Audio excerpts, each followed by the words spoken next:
what she said? She can be here for the reports, then she has to leave at 7. Okay, all right, yeah, just drop off whenever you need to.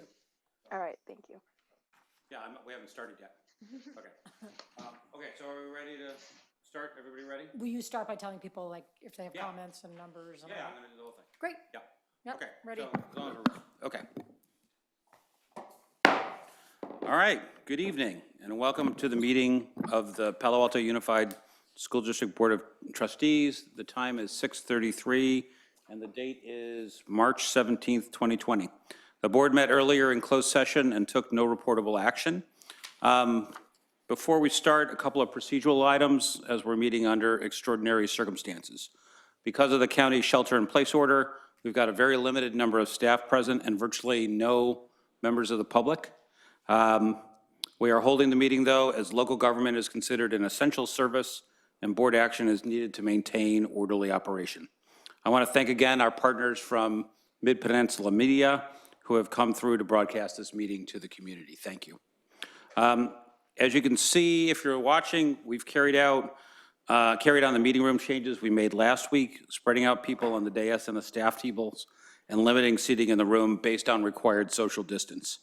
If anyone likes, who wants to comment on an agendized or non-agendized item, they can actually wait outside and then right outside our meeting room and come in when space is available or if it's their turn to talk. Our goal tonight is to move through our agenda efficiently, but take the time to do an effective job in each item. We're here, so there's no reason to cut corners. We can put off anything we don't feel ready or able to address or feel can wait, but keep in mind it may be a while before we meet again. It's not clear that we'll be able to continue to meet or under what conditions. We have 2 items that were added to the agenda after it was posted 3 days ago. When we come to those items, we'll have to make a determination of whether an emergency situation exists. And if we do, we can address those items. Otherwise, we'll move on. There'll be a little more explanation when we get to the items. We have 2 other changes to the agenda before we approve it. One is to move item 6B, which is the legislative update, up to follow 5A. This is to make sure we can get the benefit of Mr. Gordon and Mr. O'Connell's time as they have to rush out.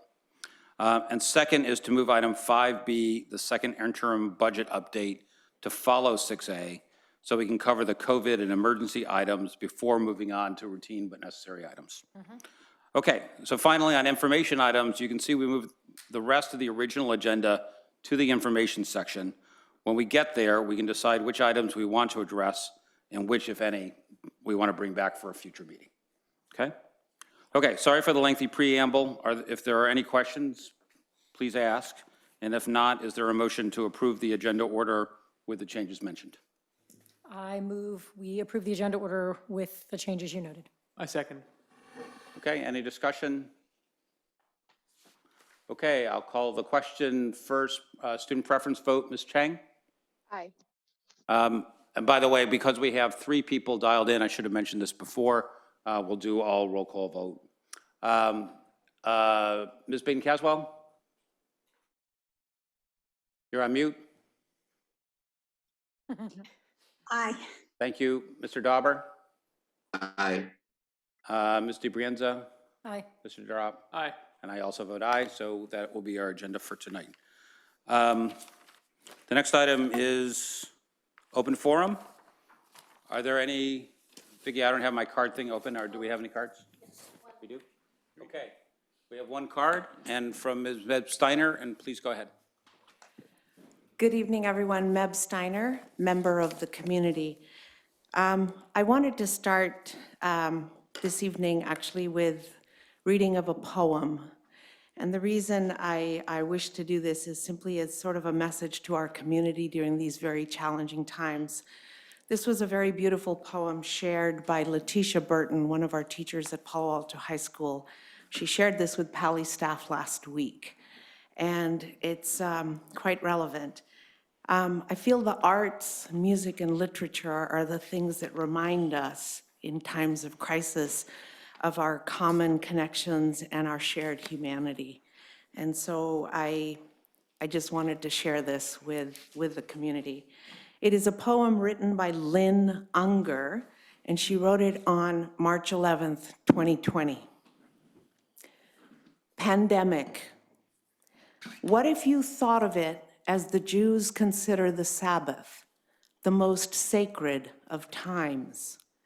Cease from travel, cease from buying and selling.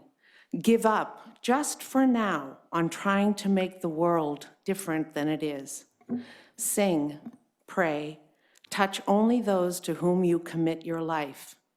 Center down, and when your body has become still, reach out with your heart. Know that we are connected in ways that are terrifying and beautiful. You could hardly deny it now. Know that our lives are in one another's hands. Surely that has come clear. Do not reach out your hands. Reach out your heart. Reach out your words. Reach out all the tendrils of compassion that move invisibly where we cannot touch. Promise this world your love, for better or for worse, in sickness and in health, so long as we all shall live. That is my hope for our community as we stand in solidarity and together, that we open our hearts and get through these difficult times. Thank you. Thank you. Thanks. Thanks, Bev. Okay, no other public comment. I jumped the gun in my anxious to move through our agenda, and I skipped the superintendent and student board member reports. So why don't we go back and do items 2A and 2B. Dr. Austin. My report certainly is going to focus on coronavirus, which is a later agendized item, so I'm going to stop on that. The only other topic, just a kind of informal foreshadowing that City Manager Ed Shikata and I are both going to do.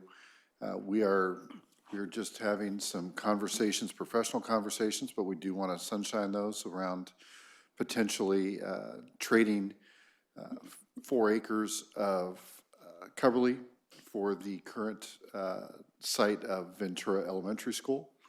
That is something that I had mentioned to Ed Shikata just as an option, something to think about when we're looking at potential growth over at Ventura, a potential landing spot to move temporarily our entire special education services division, which put everyone together. It's a location that's already built and appropriately sized and could potentially allow the city to take over 4 more acres of Coverly, giving them 12 instead of 8 to do the building that they would like to do. We are nowhere near a proposal, but we do want to put the idea out there so people can start talking about it, including you with constituents, and we will have a discussion later if it goes anywhere. So that was it. Can I ask a question about that? Sure.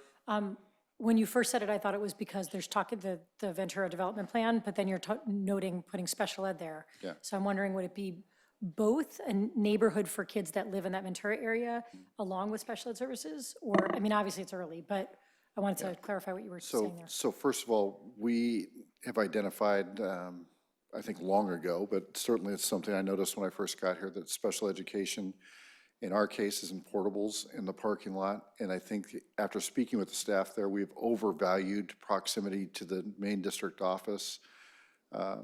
When the staff has said it may as well be somewhere else. That distance across the parking lot is not, it's like a moat, okay? The facility itself is in poor condition and not inviting for our families. Ventura could give us an opportunity to redevelop that. It would fit the staff appropriately, and then if it ever needs to be converted to an elementary school, it would not be difficult. So it could be a kick the can kind of an idea, but regardless, that land, I think for the school district, might have value that the city does not have the same level value of, and conversely, some additional acres at Coverly could benefit the city. So I wouldn't want everyone to get super excited about it, but if we're going to have those talks, it's significant enough that we wanted everyone to know that we're at least having informal conversations. Thank you. Okay, if there are no more questions, we'll move on to student reports. Ms. Chang. Yeah, I think a lot of my report is actually going to be focused on the coronavirus just because I can't stay a little bit later for when that is an item. So I guess I'll start off by saying, obviously there are a lot of changes to school that's no longer going on, but there were some things that we're trying to kind of continue the sense of normalcy, at least I just got off a lot of calls with the PTSA as well as SEC at Gun as to what kind of activities can we still create or foster online to create kind of have people still doing things. So Gun traditionally always has this wall of rejection we put up during when kind of decisions start coming out from colleges, and we actually did that online. So we now have an Instagram page where students essentially send in their rejection letters, and then we post it, and then we add some quirky comments to it. That's one event that's still going on. We have a short film competition, so students can send in films that they've edited during the break and compete for prizes. We also have turned all of the elections that were going on for SEC, so all the official elected positions are going to be sending in videos, and then it's going to be basically entire campaigning online, and then interviews are also going to be conducted through some kind of face call or video conference method. So that's elections. And then I just want to talk about, so I've noticed that kind of the overall student community, obviously, especially for seniors, it's a huge hit, and I think a lot of seniors are disappointed in, a lot of these bigger events being canceled. But I've also seen a lot of students starting to or find ways to use their time constructively during the quarantine. So on Facebook groups, there was one student that decided to start this kind of, he created a spreadsheet, and essentially all these students are signing up for tutoring other students on subjects that are going on in school. So just today at 2 p.m., we had our AP calculus class all got on Zoom, and one student decided to read ahead in the textbook and then created slides. And so so he was teaching the class that lesson that we would have missed. And so people are signing up for kind of preceding lessons as we go, and that's happened. I know that's happening for econ class, and that's also happening for physics class. So a lot of students are trying to form study groups together and kind of using Zoom as a tool. And then also, this is kind of more fun, but I know that students have also signed up to kind of teach these non-academic skills. I know one student started streaming on Twitch, like teaching students how to cook pasta. So that was another thing that they did. And and there's another one about steak, apparently, that I might be missing right now. So I think it's just a lot of ways of finding how can we create a community even though we're not in school. And so on the flexible learning options, because I've gotten a lot of questions about this from students and also from kind of the community as a whole. I guess from a student perspective, the flexible learning options that I've received from teachers have mostly been kind of, here are some worksheets that you can be doing, here are some problems that you can be doing for math, or here are some textbook pages that you should read for the time. So I think there's a lot of variation among teachers of what the flexible learning option is. But so far, I think a lot of it just comes in the form of these are some small assignments that you can be doing that are not mandated, of course, for the grade, but you can be doing to keep up with the class. And I think there's also some I think from the student perspective, I know I can't say for the agenda item, so I guess I'll say it here, was there have been some questions about how grades would work after the if school resumes, especially for seniors, and also graduation requirement concerns. And so I guess right now, in general, students are, I think a lot of people are confused, but also kind of forming ways that they can stay engaged. Yeah. Great. Thank you. That was a fascinating report from the front. And I really appreciate your candor and the resilience of you and all of your classmates. Okay, moving on, we've done 3A, so we'll move on to item 4, approval of the consent calendar. These items are considered routine and will be approved in one action without discussion. If a member of the public wishes to comment on a consent item, or if a board member would like to pull an item from consent, we'll consider it under action items. Can I have a motion? I'd like to make a motion to approve the consent calendar, but pull items I and L. Okay, item I, BP 1400, and item L, BP 5022. Is that correct? Okay. Any other? Oh, well, first, we didn't get a second. We need a second for that. Oh, I'll second that. Okay, thank you. Any other items? Okay, I'll call the question on the consent calendar. Student preference vote, Ms. Chang? Aye. Ms. DeBrienza? Aye. Oh, I'm sorry, he was doing them first before. Ms. Baden-Caswell? Aye. Mr. Dauber? Aye. Ms. DeBrienza? Aye. Mr. Durant? Aye. And I vote aye as well. Okay, so why don't we move immediately to item 4I, Board Policy 1400. Ms. Baden-Caswell? You're on mute? There was a piece that was pulled from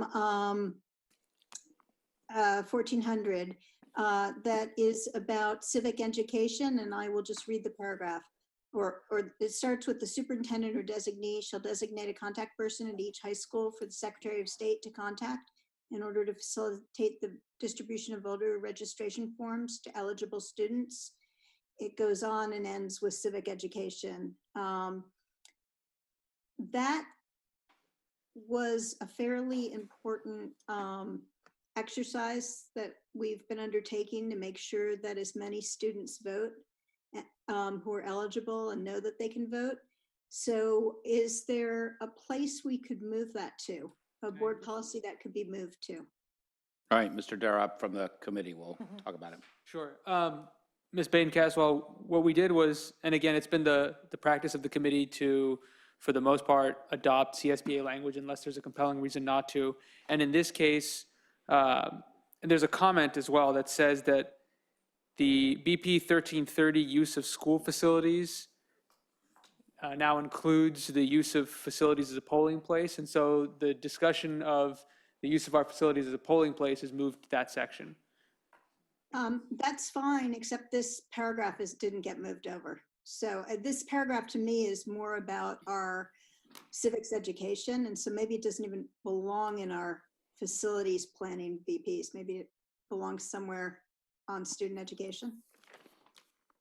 Sure. Ms. Vishakan, can we look at a place where a BP that might address this? Thank you. Thank you.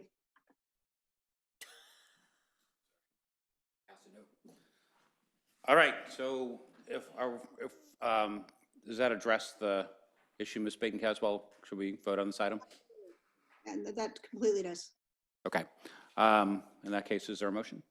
I move to adopt Board Policy 1400. Second? Second. All in favor of Ms. Chang? Aye. Ms. Baden-Caswell? Aye. Mr. Dauber? Aye. Ms. DeBrienza? Aye. Mr. Durant? Aye. And I vote aye, so that passes unanimously. Item 4L, BP 5022, Ms. Baden-Caswell?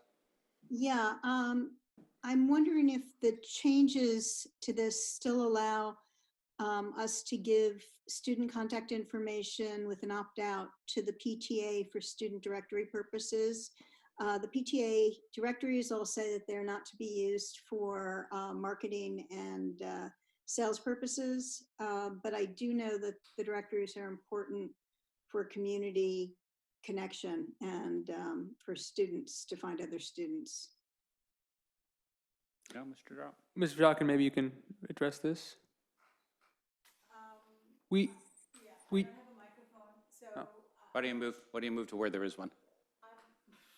Sorry. You can come to the podium over here. There's even Purell right there.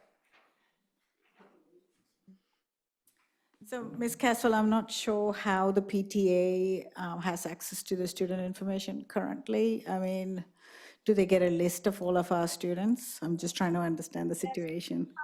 There was a process that was put into place a number of years ago to make sure that student privacy was protected, but also the PTA could continue to do these directories. And I can't remember exact steps, but parents are given the option to opt out of it. And if they choose not to opt out, they're in this directory. The directory has a statement on it that it is not to be used for marketing and sales purposes. I'm feeling a little awkward trying to work this out here. I just think that Sure. this is an important thing. Yeah, I'm happy to take a look at that. There is another policy that deals with directory information being disseminated. So I'm happy to answer that question. If you would, if the board decides to pull this item, I'm happy to answer that. I think that situation is covered under the directory information where it allows us to share that information with So the. since this item isn't pressing, why don't we put a pin in this, and you and Ms. Baden-Caswell can discuss, and we can make sure that we've covered it, and we can bring this back at a future date. Thank you. Okay? Thank you. All right, so that takes care of the consent items. Superintendent Austin is telling me that he thinks it's advantageous for us to move the capital advisor's legislative update up ahead of the emergency and addition, in the sense that it will help us, it'll give color and context to what we're going to discuss there. So why don't we turn it over to Dr. Austin? All right, I'd like to introduce Jack O'Connell, and I think Kevin Gordon's back there. Maybe he's outside taking a quick call. The beauty of having capital advisors with us today is they're in every single meeting that everyone else is reading about. So we're very, very lucky to have them here today, and I'm going to turn it over right now to Jack O'Connell to walk us through some pretty important work. Good. Thank you very much, Dr. Austin, and good friend, and value the partnership that we've had with you for so many years. And to the members of the board, both here physically and also virtually, and to your outstanding staff. Kevin and I enjoy coming out here. And Kevin is outside. There's actually a conference call going on now with some of the governor's senior staff. And also Wes Smith is on there, president of AXA, Vernon Billy, the president of CSBA, Peter Birdsall, who heads the county superintendent's operation. And somehow Kevin Gordon got on that call as well. Kevin actually recommended it to set up. And they are talking about the most recent executive order that the governor put forth. There's another order that was scheduled to come out at 6:30 tonight, shortly after the governor had a press conference. I believe Kevin's being briefed on that, although we had a chance to see it a little earlier today. And so you'll be receiving our comments and our analysis in relatively easy to understand English. And Kevin's very well versed on the issue, up to date, and wants to talk about that. I wanted to come at your suggestion and just for a moment or two talk about the election from 2 weeks ago tonight, the statewide school bond, how it did not pass. It ended up failing 53.5% to 46.5%. Surprised some people. The polling had been pretty close. Most of the time it had been north of the 50%. We get asked constantly what do you attribute the defeat to, and probably a host of issues. One is the sheer size, $15 billion that got characterized as the largest school bond ever.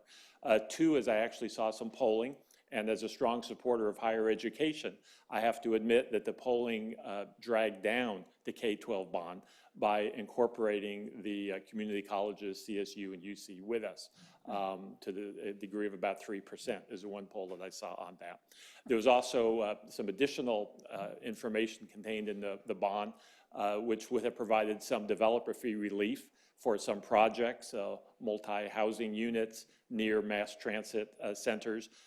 And so some people thought the developers and developer fees should remain the same, the level of fee, and not receive benefit. And I think there was some hostility along those lines as well. And I think in general, and I'll transition to the local school bonds, an issue that hasn't received a great deal of analysis or attention in my opinion, but I think there's also some folks who are quite concerned with the looming potential recession that now even in Washington, D.C. as a result of the coronavirus and things folks are readily admitting to. It's not a question of if, but a question of when, even if we don't hit the literal definition of a recession, which is the two negatives in 2 consecutive quarters. But let me transition now to the local school bond that hasn't received much attention. And many of you may know I spearheaded the effort to get the 55% 20 years ago. It was known as Prop 39 then, and it only took 13 years. So perhaps I didn't do a very good job, should have happened sooner. But eventually we were successful after a 13-year effort. But when you look at the numbers statewide, we only had, and I say only because a lot of us were very, very surprised. And my numbers are as of Friday. And so they continue to count, but I haven't received an update since Friday. Of the school bond measures on the ballot, 38 passed. 84 did not pass. Had we not had the 55%, only 8 measures would have passed. Only 8 received over the 66 2/3. Now, there are 8 measures that as of Friday, that's my most recent information, that were hovering around 54%, 54.5%, could meet that 55% threshold that we need. But notwithstanding that closeness, it is still not very encouraging for people. And I know you're going to talk about a potential 2/3 measure here in the district in the very near future. And so it was not a measure, an evening for public education to go out and celebrate. I think this also ties into an issue the last time Kevin and I were here, and then I'll conclude and I'm going to give Kevin the signal, that there's in circulation today as we speak, the split tax. And I know that there's some strong feelings and people that are very close on the board on this issue. We can remember from our discussions a couple of months ago. But certainly that doesn't bode well for the split tax roll. In fact, there are some people, we believe, why did the statewide bond, Prop 13, go down? Some conservative radio who simply were against the school bond simply said, protect Prop 13, thinking about the property tax initiative from 1978 that passed, that Jarvis-Gann wrote. And then also, and I think it's fair to say that people were already getting geared up to oppose the split tax, and that, I think, hurt the Prop 13, the statewide measure as well. So I know that the advocates are carefully looking at the Prop 13's lack of success. There's also, I should tell you, that there are discussions in the legislature already. What can we do to help the school facilities need? Because the need is still there to modernize. This was the first bond measure that I can remember that was going to have more money for modernization than just new construction. It was $5.2 billion for modernization and $2.8 billion for new construction. But there are some discussions already to talk about perhaps a clean, small bond for November. Pick a number, maybe $5 billion, $6 billion, and have it K through 12. Or like we enjoyed success on the preceding measure, have it K through 14. But try to keep it at a more manageable number, one that the voters might have an appetite to support.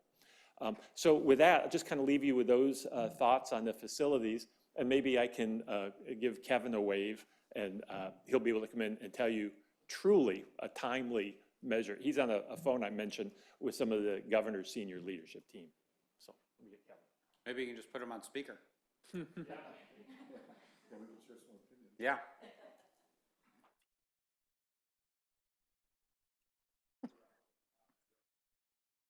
Are we supposed to be live right now? Yeah. Yeah, we're live. Are we not? I just got a message that we're not live. I heard from someone that we were. I don't know if we're on television now. Sorry about that, guys. Yeah, I heard from someone that we were too. Okay. Yeah, just perfect time. Principals are on. Hey, Kevin. Mr. President, members of the board, Mr. Superintendent.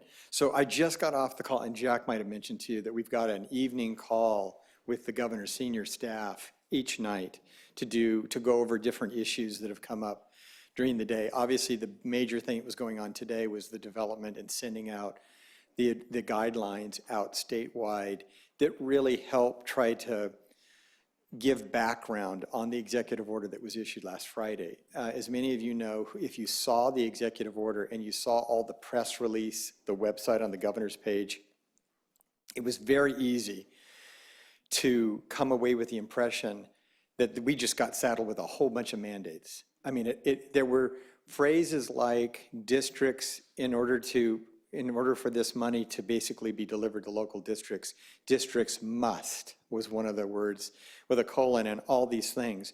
One of them was continue to provide a high quality education. Another one talked about all the requirements of meeting IEPs and special ed. Another one talked about making sure we're feeding kids. Another one talked about making sure that we had supervision for kids during the regular hours of school day. It got to the point where you said, what's the point of closing here? And then sort of to dig a little deeper, in conversations with the staff, they basically said, look, the governor did not want to signal just absolute closure, which there were a lot of school districts who were just saying, you know, we normally argue against state top-down approaches and in favor of local control. This is an exception where we prefer not to have the local control because the uniformity of an act by the governor to close the schools, like many other states have done, honestly makes a whole lot of other details just a lot easier for us. But they chose not to go that way, and the governor's feeling was he was very worried about the cascading sort of connectivity to lots of different things, including the parents of kids who didn't have options for where their kids would go, particularly if they're healthcare workers, you know, some of those kind of implications. And then also to convey to the public, he thought would be that you don't care about all these other, you know, extraneous things that go on with regard to kids. And so that's why you put the meal stuff in, that's why you put all this other stuff in there. At its best, what they really tried to convey afterwards was that you're going to get the money. Funding is going to happen statewide on these categorical programs that you guys get in particular. And then for revenue limit districts, they're going to get, I mean, for LCFF districts, they're going to get their funding. But that all the rest of it is not mandatory. It's do your best. It's exercise, as they say, what is practicable and what is feasible are the sort of the operative words. So the guidance wasn't, and then we put out some information to you guys. We did an email to the superintendent last week just to give him a sense of what our interpretation of it was. But we asked the governor's people to vet our advisory first. And our advisory was starkly different than the governor's press stuff. But they could see there was a misunderstanding growing. So they basically said, yeah, what you're doing is great. We got our piece out, I think, on Friday. And it really conveyed what we needed to. So the guidance that came out today was really kind of building on that. It's got some detail to it, but essentially has that message. To some degree, I don't know that we can expect a state government bureaucracy to ever get it quite right. So it does have some of the same kind of traits that are a little clunky, like the original announcement had. We just got off the phone and we just basically said, we're going to continue to convey that people need to understand there aren't any mandatory provisions here. Now, there are a couple of catches in two areas that we need guidance on. One of them is in the area of school meals. And that is that, unfortunately, the state, and we've heard from just people all over the state today about this thing that's just so difficult in terms of getting meals to kids. And one of the rules that we heard about that we ended up jumping on this call talking about was that a parent can't go and get the meal. You have to have all the kids in the car that would otherwise be eligible for the meal. It's just silliness. I mean, if we're trying to create this social distancing, we're trying to get kids fed, it's exactly that kind of rule-bound approach that's wrong. And I talked to the director of, and in fact, we were in the superintendent's office, and the director of child nutrition for the state called me and said, you know, we don't want to be the enemy here. We're totally with you. This is 100% about the U.S. Department of Agriculture, and we got to put pressure on them to give us the waivers that we need. So what we talked about just a few minutes ago with the governor's office was having the governor himself make a big deal about this. Because if we have to shame the Trump administration into doing the right thing on this, and just the federal school meals program generally, then we need to do that. If you think about the key issues that are being talked about during the COVID-19 that involve us as schools, there's just a few issues. There's like 3 or 4 major issues that we're all focusing on. One of them is feeding kids. So if on the one of those major 4 issues that we're focused on, feeding kids, they can't seem to get this right because of some of these bureaucratic rules, it deserves some real PR, and that's what we're urging them to do. So they just gave us some guidance on steps that we can take that cue up the governor to actually get more aggressive about that issue. So we're going to do that. And then on the other major issue that we need some guidance from the feds on, but there is already some good guidance in the stuff that came out today and articulated by us in the email that we sent to the superintendent on Friday, is with regard to special ed, is that the key issue is that whatever you're doing for gen ed kids, you want to make sure that you're doing something that is, you know, basically the same or equal to for kids that have disabilities. The idea that you can't, that that you would have some obligation to meet all provisions of the IEP when you're closed is not something we think at the end of the day is something that comes back to bite you. It is something that we have to be wary of. We have to continue working with the feds on some flexibility on that issue. But the guidance that you'll get from the state today does some clarification on that. We're working with our affiliated law firm, which is Atkinson Andelson, on advice that's gone, some good advice that's gone out on the special ed issue to help you navigate that issue and have people understand essentially schools are closed, so our ability to do all of these things are obviously very limited. There are two other major issues that have been talked about, and I just got confirmed for the superintendent because he wanted us to raise this issue, and we did, is that yes, the governor is calling for the suspension of all assessment, the statewide testing system, everything. And you know, you guys were really early in putting that on the table. I mean, the earliest to put it on the table. And it was one of those things that, you know, is validating where you guys were in terms of sort of leading the conversation about it, because the governor's words on it were, it was almost like he was reading somebody's, you know, tweets or text messages. Because it basically, he said, the problem with this is that it's going to skew, even if the feds, which they have committed to waive the participation rates, that's not the issue. The issue is that once you have sort of a diminution of people participating in the test, the other thing is you're bringing kids back after this break and you're asking them to suddenly hit testing and assessment. It's got to have an impact in skewing the overall results that are used ultimately to draw conclusions about the work that you're doing in schools. And it's just not fair to be using something that's going to be pretty much a questionable results. So the governor is calling for that. He's also calling for the College Board, which has already acted on this, but to go ahead and cancel their tests or to move them. I think they've called them off for these spring months for sure. And then ACT to move in the same direction. So he's done that on assessment. And then the final thing that he threw out there today that's not the greatest favor for all of us that have to deal with parents in the community in terms of the confusion it creates, is that he said that he was explaining to his daughter that school is likely going to be closed for the rest of the year. Well, when a governor says that kind of thing and a microphone to the press, it creates a lot of perceptions out there that he's ordering it or he's for it or whatever. So the clarification we got is, yes, it is the opinion of a father of school-age kids, not as the governor calling for it. But the staff did say, don't be surprised if we head in this direction, is that he has felt this way privately for a while.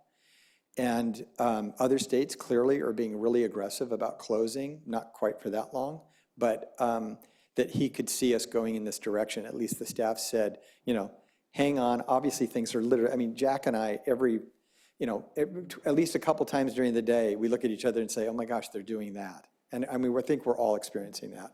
So this is something that could happen very rapidly and be something that the governor ends up deciding to go for.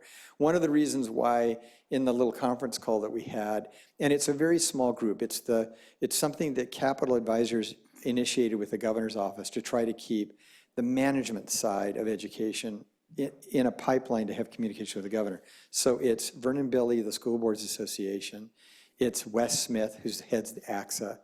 It's the head of the County Superintendents Association, Peter Birdsall, and the head of the Small School Districts Association, and us. And we convened and hosted the call again tonight, and it's been just a great opportunity for us to have this dialogue. I actually jumped off and handed it over to the others to finish this, so there'll probably be some other things that will come out of this. But know that one of the things that we also did is the minute the governor got done with his statement, they posted the advisory. And one of the things that they did that was very generous and pretty unprecedented, and I think it was a result of us putting together this little task force, if you will, this ad hoc group that's advising the governor's office, is that on a daily basis, is that last night they agreed to share it with us at 10:30 this morning. So we had from 10:30 till literally about, I don't know, what was it, 30 minutes ago, when the governor posted this stuff, that we could get them input and be involved with trying to shape this thing and make it as good as it could be. That's really terrific in terms of a collaborative approach to work with the school community instead of them trying to hatch this thing by themselves without consulting the education community. The thing that's good is the group is small enough that we can effectively have a real dialogue with the administration about issues that need to be taken up. There will be a webinar tomorrow. I don't know if Jack mentioned it. A webinar tomorrow that's expected to have upwards of 2,000 people on it that they claim will be interactive. I don't even know I want to tune in. It sounds like a total train wreck to me. But it's to explain the executive order. I think there's plenty out there now. You've got our advice that came on Friday. You've got this guideline that's come out. The general theme, which is do your best, but the money's going to flow. Those are the things fundamentally that you need to know. So I think I brought you up to date. There are going to be things changing constantly. We're going to keep the superintendent totally apprised of this. And I know that he's sharing information with you guys as it breaks. And we did put out an advisory the minute the governor got done speaking. And once they posted it, we put out what we call the English version. So we had a summary of that. I think it's going to be a lot easier to parse through that than it is going to be to get through the whole advisory itself. So we have that available for you guys as well. So I'm going to stop there and see if you guys have any questions. Great. Thank you for that. Yep. Fascinating. Why don't we go around? Should we start with Ms. Baden-Caswell? Sure. I know you just said that your advisories are available for us. Dr. Austin, can they be sent out to us so that we don't have to search for them? Yes, I can send them out, and sometimes, and I think Kevin will agree with this, sometimes I sit on them for a little bit of time because they change about every 20 minutes with what comes out of different people's mouths. So yes, I will get you all the capital advisors. In fact, I will work out a system with Vicki where that just becomes automatic. That's awesome. Thank That'd you. be great. Kevin, I wonder if you can talk a little bit more about do your best effort and what are the sort of restrictions, not restrictions, but what does that mean in terms of special ed, and what does that mean for other students? Does that limit what students should expect in the classroom? I mean, one of the things we've heard a lot from our community is a desire to have sort of attendance taken in online classes that are scheduled almost, maybe not exactly, but almost exactly like what would happen if you were at school. And I know that, I don't know if anyone's actually doing that, and maybe you could just talk about why that would be a difficult Right. thing. And it's honestly, I mean, there are some places, very few places, where you have district-wide total connectivity where everybody has a device and everybody has access. If you have that, every student has it, there's just more that you can do. But it does increase the burden that you've got to carry for all students, including kids with disabilities, to make sure that they have the accommodations they need to access all of that appropriately too. So it really just depends. And one of the things that we expressed to the governor is that, you know, a lot of school districts cannot guarantee, the way you would sort of in a Williams style kind of approach, that every single student is going to have that kind of access. So we need the flexibility to not do that. And when the advice first came out, it almost insinuated that if we can't demonstrate that, we would maybe be viewed as not appropriately making expenditure of the money that's supposed to continue. And the administration totally backed off that and said, no, we want every effort to be made to try to provide as much academic support so that some learning is happening, as much as you optimally can have happen. But the money isn't tied to that burden. But you raise a point that's important, and that is that issue, the connectivity to our kids that have disabilities, and making sure that whatever you're going to be doing for the general ed kid, you've got to have parity for kids with disabilities. And if you're up to that complexity, and you can do that in an environment where a lot of districts don't have the capacity to just flip that on like a light switch because we didn't know this was all happening, it can be really, really challenging. But, you know, that's what I would say about that particular issue. And I don't know if there's any of the other, I mean, some of the other issues relative to do your best is on the meal issues too, is that there are some districts that have told us we don't have the capacity. They're in counties like yours where basically everybody's not, I mean, in some small districts, they're not coming to work at all. So there's just not the capacity to fulfill that obligation, particularly under some of the bureaucracy that's still left of the school meal program. So they're trying to grapple with that issue, but again, they're not going to not get their general funding from the state if they don't do that. Can I just ask a related question to that about required school days? And can you just talk about Yes. what relief is there? This was an issue that we had brought up initially, because if you look at the executive order, it has very fuzzy language relative to this. And what we were doing is looking for some relief on minimum number of days, minimum number of minutes. And you just couldn't find it in that executive order. It talked about the maintenance of the 175 days of direct pupil instruction that's required by the code. And what we were telling everybody after consulting with the governor's office, that is the translation to minutes, days. If you notice in the legislation that was enacted yesterday and the governor signed today, the emergency legislation is so much clearer than the executive order on all of these key issues. It's amazingly more clear than what we got in the executive order, and it implements it. And it addresses that issue, so days and minute requirements being waived.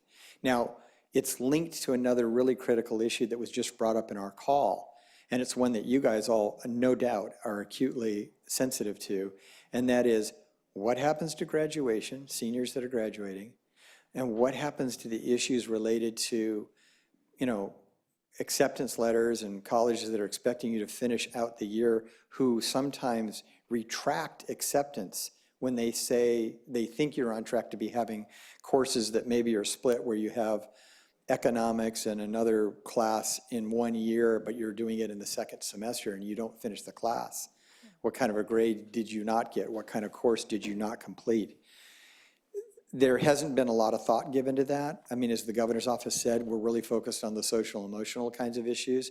We need to focus on that, and it's not that they're being short-sighted from a public policy standpoint. They're moving as quickly as they can, so what they asked us to do was to try to formulate some solutions to this. We think it is not a state problem, it is a national problem, and that we need to work with the associations that represent all the major institutions of higher ed to talk about what they think those solutions ought to be for these students, and that they need to be a little more flexible relative to the admissions that they've granted already. And then we've got, one of the things the governor's office is totally open to is the idea of legislative action to do waivers on those minimum requirements for graduation, because we forgot that one is not mentioned anywhere either in the emergency legislation that was just passed or the governor's executive order. So we've got more work to do on both of those issues, and I realize those are going to be really big issues for your student population. Thank you. Yep. Great, thank you. Mr. Dauber. Yeah, just a couple of questions. I'm interested in your thoughts about kind of distance education and how districts across the state are doing in providing this. Because it seems to me there's a danger of kind of over-promising and under-delivering. Yeah. Yeah, and I noticed LAUSD, they talk about we're going to provide a great education, distance education for our students, but it's 3, TV channels, that, obviously aren't going to do that. So what do you see happening there? Yeah. Again, this falls, one of the things that this underscores, it really underscores the inequity we have across the state in terms of educational delivery, because there are school districts that are completely one-to-one. They've made the investments, they're ready to go, and districts that don't have the wherewithal to do that, and it's a combination of leadership and resources, and it's a problem. So we talked to a school district today that said, all we're doing is quote-unquote enrichment. Well, that's a buzzword for, it'll be packets, it'll be a couple of channels, it'll be, and then again, they get into this situation, you cannot make assignments of work that a student must be obligated to turn in if you can't guarantee that every kid has that equal access, either on the internet or with devices. And we just don't have a lot of that. Now, some districts do. I was talking to a district today that said they're pretty much covered, and they're going to be letting students check out devices that don't have them, and they think they've got enough for every kid in that district, great. And they've got some collaboratives going on. And I know the governor also is working with his secretary on the business side to try to get collaboratives with AT&T and some of the major internet carriers to provide free access that would hopefully, if this goes on very long, create some opportunities there. But it's going to be a real patchwork of different levels of quality. And this gets back to our issue that we don't want to see any district end up getting penalized on the idea that if you're going to continue some funding, that there's a big, heavy checklist of all the stuff that you're expected to do, but you can't do. And that what really concerned us when we saw the executive order, because in that original executive order, and it wasn't the executive order so much, it was the rhetoric around it that seemed to promise that there was going to be distance learning and independent study universally available when it's not. So it is going to be on a district-by-district basis, and unfortunately, it's going to be pretty inequitable from one community to the next. What do you think about this issue of when of school not returning till the end of the year? What's your best guess? It's a hard one, but it would not surprise me. And what the real issue is, something that we don't know, is when does the virus in terms of cases peak? That's probably going to determine a lot of it. Because one of the things, and I think it was Jack that said it, the easy decision, even though it's been difficult, the easy decision is to close. The hard decision is when do we reopen? Because in a few weeks, when there's a whole lot more cases out there, people are going to say, can we really reopen and send our kids back to congregate together and do nothing but now spike the transmission of this flu? That's the problem, this virus. So, I think there's some real possibility, and I think that's what the governor's staff was indicating to us, that the governor himself, his instinct is that's where we're going, and it would not surprise me. Okay, thank you. Great. Yep. Thanks for coming. It was really interesting. You got it. Thanks, Mr. Brienza. Thanks. Well, this is a great night to have had you here. Thank you so much. It's really informative. Mr. Dauber had the same question I had, but the one, I know you don't have an answer to this because we don't have answers to these, but given your level of expertise in this, you mentioned, seniors that are graduating but aren't going to finish that content probably, at least certainly not in the same way. We also have a bunch of juniors that are now in school and trying to get those grades to be applying to colleges. Correct. It sounds like you think this is just a national issue and we're going to be asking. Well, we have to work on it, and the governor's office was really receptive to that tonight. Let's put together some folks who may be able to have some ideas on how to address it. So we got to come up with some ideas, both some national ideas. I mean, affecting national ideas takes somebody to say this is a problem. We're not talking about it. So we need to put it in front of people. So we need to put the state solutions that they can solve in front of state policymakers, and then we need the governor, and Karen Staff Walters, who's the executive director of the State Board of Education, was on the call, and Karen committed that she's the one that's doing a lot of the national conversation with her counterparts from other states.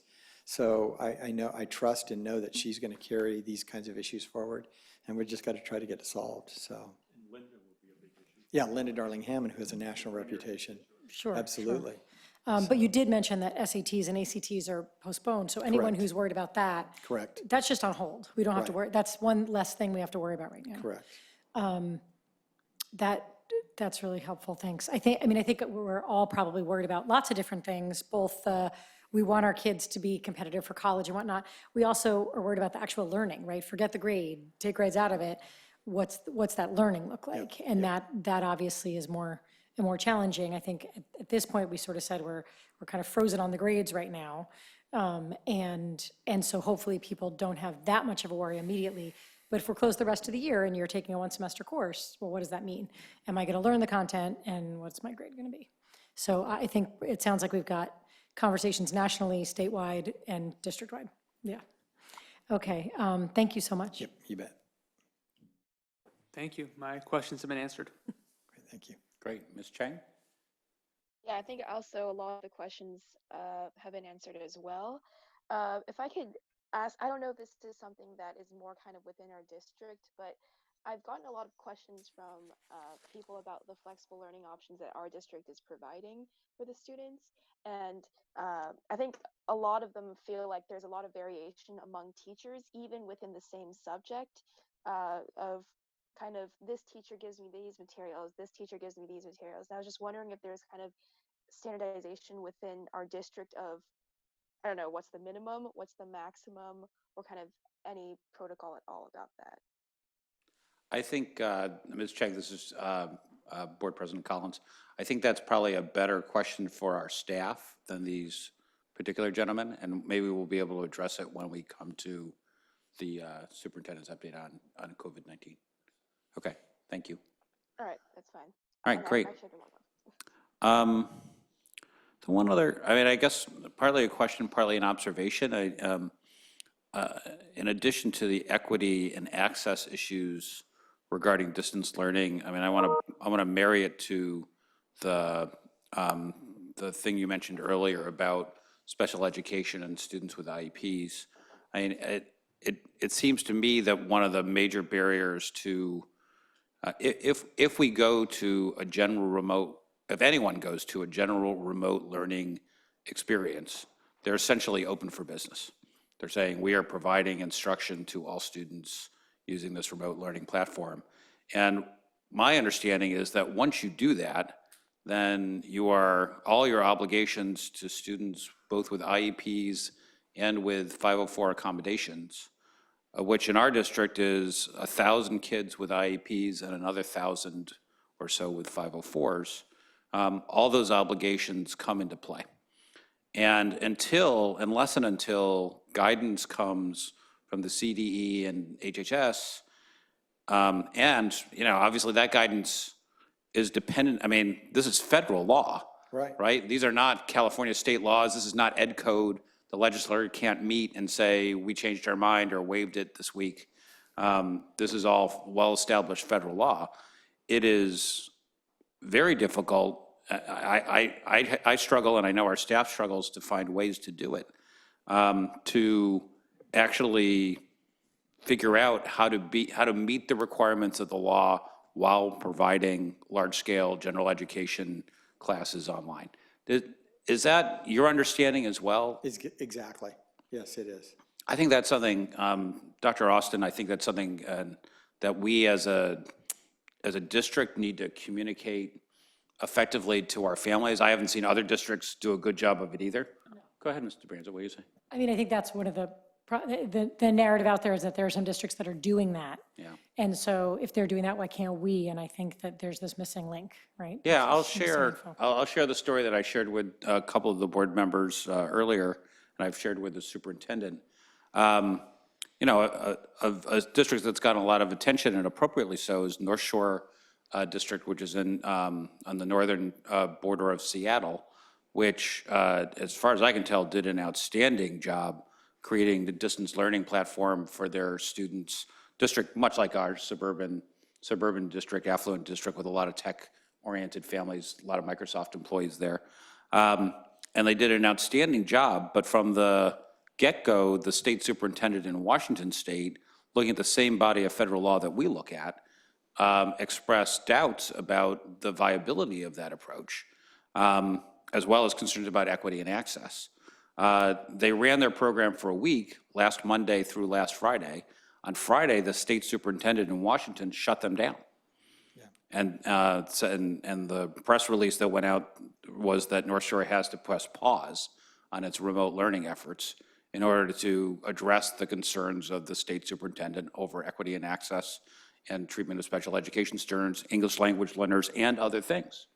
Now, they may be able to figure out ways to do it, and I hope they do, because I think we will be the first to slavishly copy what they do if they have something that works. We have no pride of invention.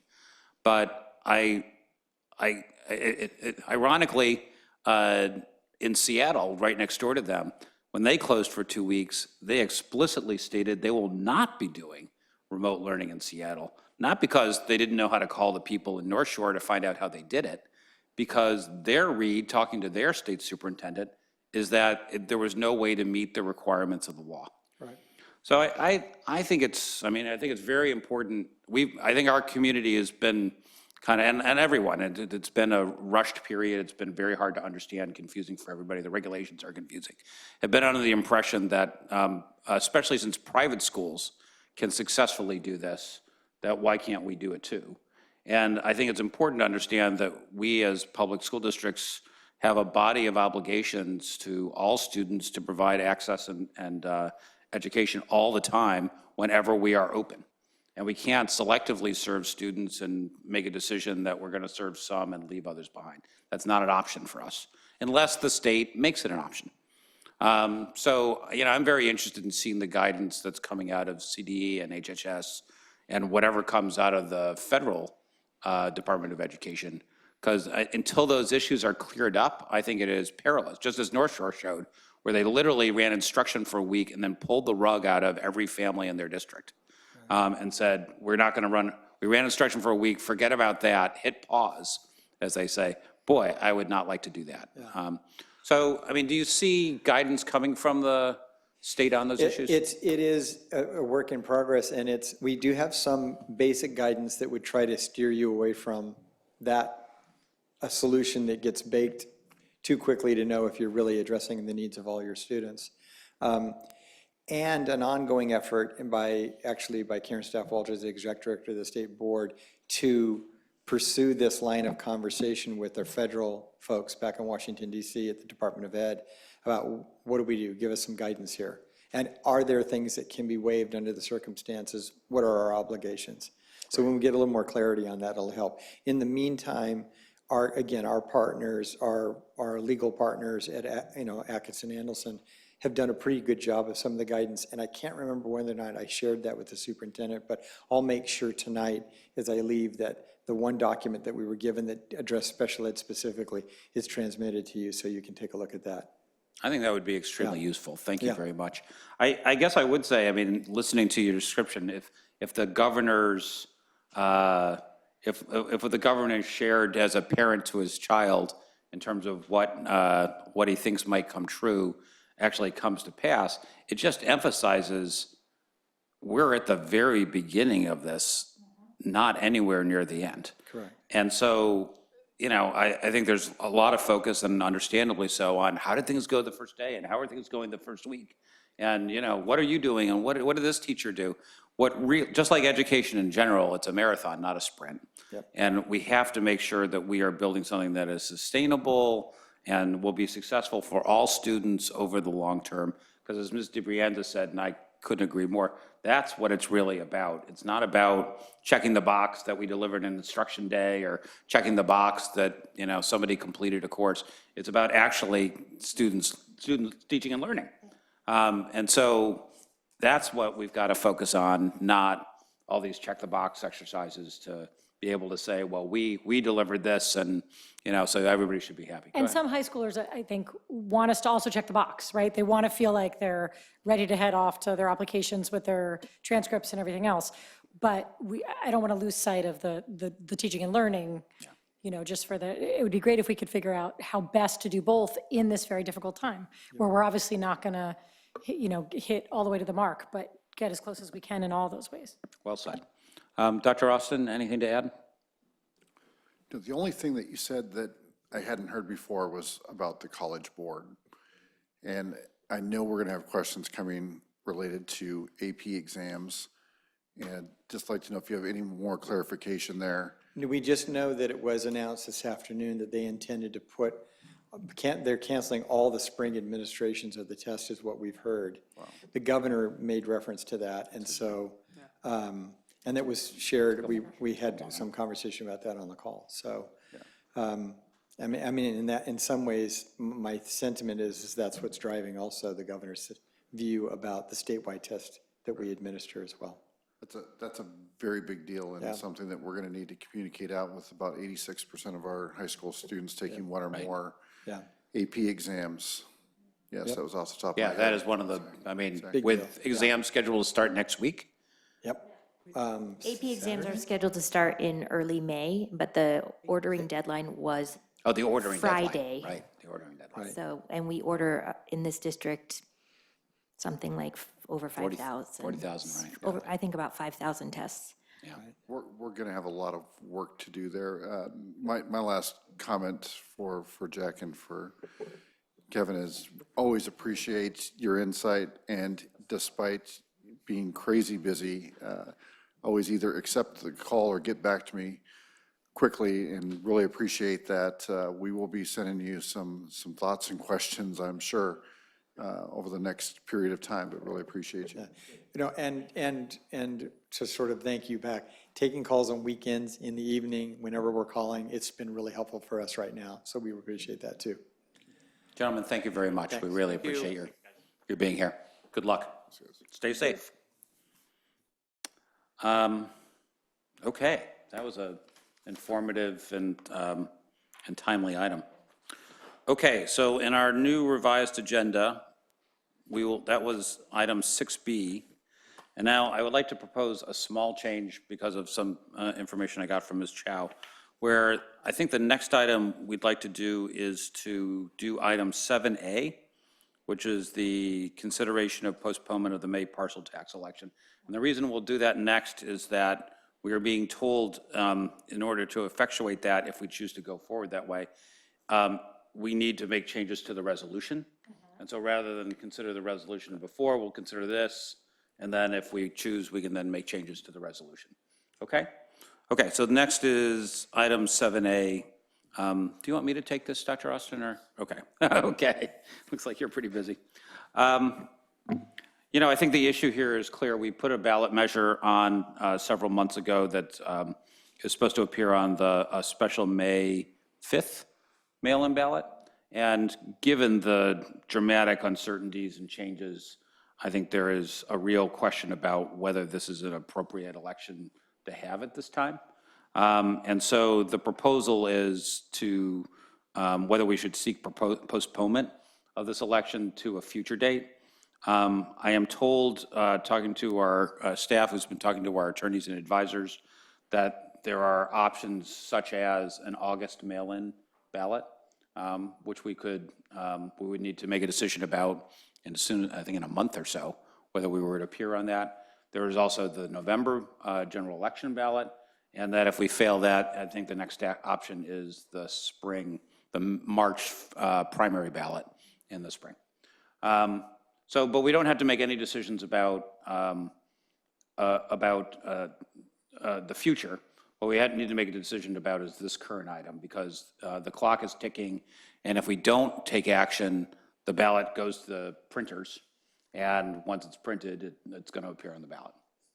Please go ahead. Yeah, go ahead. So that was my first question are those costs already sunk? Or it sounds like you're saying it hasn't printed yet, so maybe they're not totally sunk? Maybe Ms. Chow can answer that. Do we know? So there are some costs due to the time invested by county council that have already been invested in our, in our calling of the election. However, the greatest piece of those costs would be in the printing of the materials and also the mailing of the overseas ballots, which I believe is happening this weekend. So that's why time is a critical issue. So there is a timeline for withdrawing from the ballot, and we would need to act pretty rapidly to avoid future costs or increasing costs. And as a reminder, all of Santa Clara County's elections are now mail-in, so everyone will get a ballot for every election, no matter when it is. If it's May or August or November, it's all mail-in. That's a good point. But yeah, I mean, this is like we're in a crisis, and it's just like essential only, and I don't know that right now this is what's essential. Okay. Yeah, please go ahead, Dr. Austin. Just I hate the way this portion of the meeting is flowing, because this is so unlike the way we do business. Yeah. But this is what it looks like when you're in the emergency state that we are. Typically, nothing would come forward like this without a staff recommendation. This is our staff recommendation. So sorry, thank you for reminding me. Didn't say that part. Because I screwed asked a up. question. I screwed up. Let me take a step back. To actually consider this item, we have to first make a determination of an emergency situation. Oh, I screwed that up. My apologies. Let's go back and fix that. thank you. Okay, so first, since this agenda item was added today, after the usual cutoff for agenda items for regular meetings. We'll need to determine if this is an emergency situation to justify doing so. That definition, which is in General Code 54956.5, as an emergency, which is defined as a work stoppage, crippling activity, or other activity that severely impairs public health, safety, or both, as determined by a majority of the members. So that's the definition of an emergency situation. So I move that we determine that there is an emergency relating to COVID-19 and that and its threat to public health, and that constitutes an emergency situation, allowing us to discuss this item. If there's a second for that, we can then. I second. Okay, is there any discussion on that? Okay, we need to take a vote on that to actually make a determination. Ms. Chang, are you still there? Yes. Aye. She votes yes. Ms. Bacon-Caswell? Aye. Mr. Dauber? Aye. Mr. Brienza? Aye. Mr. Durham? Aye. And I also vote aye, so unanimous on that. Okay, apologies. Let's go back now and we can finish the discussion of the postponement of the parcel tax. Okay, so that's Dr. Austin's input. Any other comments, anything from the remote members? Comments about the proposal? Or Yes, comments about the parcel tax and what we should do. Yeah, I guess I want to talk about this a little bit. In order to do even a high polling ballot initiative, we need to have a certain amount of money, or well, not we, but the committee doing it needs to have a certain amount of resources including money raised and feet on the street. And it is really not conceivable that they're going to have enough to be able to run the rest of the campaign in this time frame. So, folks that maybe aren't that involved in these kind of things might not be aware of the fact that you don't just stick something on the ballot and cross your fingers. I mean, there's a lot of work in educating people, and it's volunteers in the community that do that. So I do think that there's a huge concern from their side, and I think we should be well aware of it. I do think that if we make this decision, we then need to get the best thoughts from our consultants on when to put it on the ballot again. I think just saying, well, the next time is August might be the right thing, or it might not be. But I think that's step 2, and we would tonight be deciding whether this gets postponed. Thank you. Other comments? I mean, this is Ken. I definitely agree that there's so much uncertainty at this point in the short term. And it's hard to believe that, in addition to, I think Ms. Bacon-Caswell is completely correct, it's hard to imagine, funding and running a campaign under these conditions.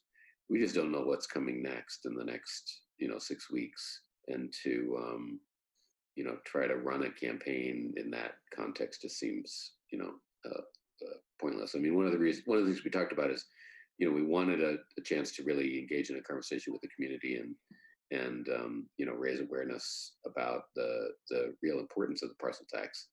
There's just no way we're going to do that in this environment. Good point, Mr. Darp. And just to add, it's entirely conceivable that the decision gets made for us. I mean, we've seen polls being closed down. It's completely uncertain as to whether an election could even take place under these circumstances. So, for all the reasons, we should. Okay. So on this item, we didn't agendize this for action because we don't have to take a vote on this. What we're going to do is discuss the other item, which is the resolution, and build this into the resolution. Okay. And then the resolution vote will take an item. Ms. Chow. So what I'm hearing the board say is that they would like to pull this item from the May 5th election.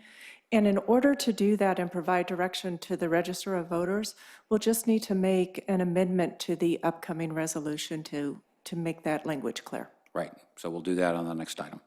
Great. All right. So then let's move on to item 5A, which is the consideration of the resolution. Yeah, can't tell the players without a scorecard tonight. Oh, we've got public comment? Okay, thank you. So, what we'll do on 5A is, we've got the resolution, which, has everybody had a chance to receive it and review it? Okay, so we'll take public comment on it, then we can have board member comment, and then we can, if we choose to, we can then move the resolution. I have an amendment to the resolution that I'd like to propose. So we can, if we have a motion on the resolution, I'll move the amendment, and then we can finalize it and put it to bed.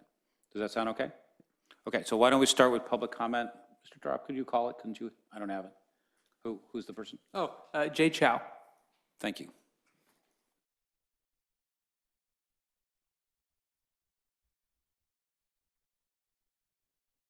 Take advantage of that Purell that's there on the. I'm not touching anything. Smart. Okay, good evening. My name is Jade Chow, PTA Council President. First, I would just like to thank Dr. Austin and the leadership for your work and communication that you're pushing out from our president on today's news regarding Fletcher. Dr. Austin, your message was clear. The principal has not sent out any additional information to the school community. The PTA is not planning on sending out any duplicative information either. PTAs would like to get clarification on what category of communications parents could expect to be coming from the county, the school district, from their principal, and from their child's teachers. People desire credible information, not rumors or fake news or social media chatter, and also reliable information from you, the school authority, and also push out the management of packets of information that people can actually digest at this point, as folks indeed are overwhelmed. For elementary schools, our presidents are reporting good communications with their principals. Thank you for the coordination with principals. For example, when one principal breaks down the communication from Dr. Austin and then explains in more detail for their school community, that action alone seems to give people calm, and then they are able to act on useful information as to their children at that particular school. As for PTAs, our e-news will continue with much less information than usual, but still with weekly critical information update from PTA for PTA events and concerns. We are also pushing out information from the PTAG website at www.paloaltopta.org. The information there has been pushed out since the end of February. These are current active platforms that we are using to push out information. If there are any that perhaps PAUSD cannot push out for legal or other reasons, the PTA is here to help. Second, we have stood up 4 PTAG task force, and I will explain. We have a meals and food security squad, and events for social distancing, respiratory etiquette with degrees of risk by color coding, events cancellation, events reformatting using online virtual means, including promotion, graduation, fundraisers, etc. The other 2 task force we have stood up are the social emotional learning and support, how to talk to your kids, how to manage your own stress, etc. And the 4th one is special ed and special needs family in collaboration with CAC, beginning with FAQ specific to those communities. For middle schools on the meals, from our middle school PTAs, we're confirming that Chromebooks were picked up. There was not a shortage. Thank you for the quick hands on the Chromebooks. The connectivity needs a few more steps on how to get and stay connected. May I continue? Yes, please. Okay. Additionally, lunches and meals are being distributed to families, and folks are working on making sure all families are getting meals and outreach by teachers if they feel comfortable to ask students about the meals. As far as flexible learning options, we are seeing similar things as Ms. Chang reported at the high school. The teachers are working with students, but this is not across the board. There does not seem to be any uniformity. We are also seeing unequal methods used by teachers in terms of homework, presenting materials, or just checking in with them. And finally, to end, I want to describe a different wave than the epi wave that everybody seems to be focused on right now and trying to flatten. There is an ebb and flow in our school calendar year. At the beginning of the year, certain things are building up on the upswing. By spring, things are peaking and then downswing. And people will feel the way they feel by February, March of every year. It would be super helpful for our school community if you could put out an estimated timetable of when things are coming or when to expect it. I think the general ballpark communications are super helpful so that parents, teachers, neighbors, and students can emotionally and tangibly prepare for it. We, the PTA Council, are able to support you in many ways. And finally, I just want to give a note that on Monday at the district office, we were able to provide a grab-and-go lunch for all the district staff working hard. This was a late lunch on the last day that they were physically in the office. We felt strongly that we were able to send them with extra food to get them over the long workday and some comfort food, like chicken noodle soup, from the PTA to express our parents' full appreciation of all your work. As you present the board resolution, and it was very recently added, the PTA would like to reserve some future time to provide comments on this board resolution. Thank you. Thank you. And since I think you have that all written down, it would be really helpful if you could email it to the board. I'm sure we'd like to review it in more detail. Okay, thank you. All right, so I'm told by our general counsel we need to repeat the determination. Not sure why, Okay. but I know we have her. I know to do what I'm told. So, all right. So again, I move that we determine that there is an emergency related to COVID-19 and its threat to the public health. Is there a second? I second. Okay. All in favor? Ms. DeBrienza, Aye. Mr. Durham, Aye. Ms. Baden-Caswell, Aye. Mr. Dauber, Aye. and I vote aye. And also let the record reflect that Ms. Chang has dropped off, so our students are no longer with us. Okay, so we've made the determination, and now we can discuss the resolution. Let me give just a quick background. Actually, are you going to give a quick background on why we want this? And yeah. The resolution was something that came up. Los Angeles Unified, San Diego Unified have similar resolutions. I saw a briefing from AALRR, which is one of the firms that we use, talking about the importance of the resolution. It does give authority to the superintendent to do a few things without necessarily having board action in times of emergency only. This is not a blank check. This is a time when at some point in time we'll need to talk about reopening schools, potentially reclosing schools, who knows. And this just eliminates the necessity of a board meeting.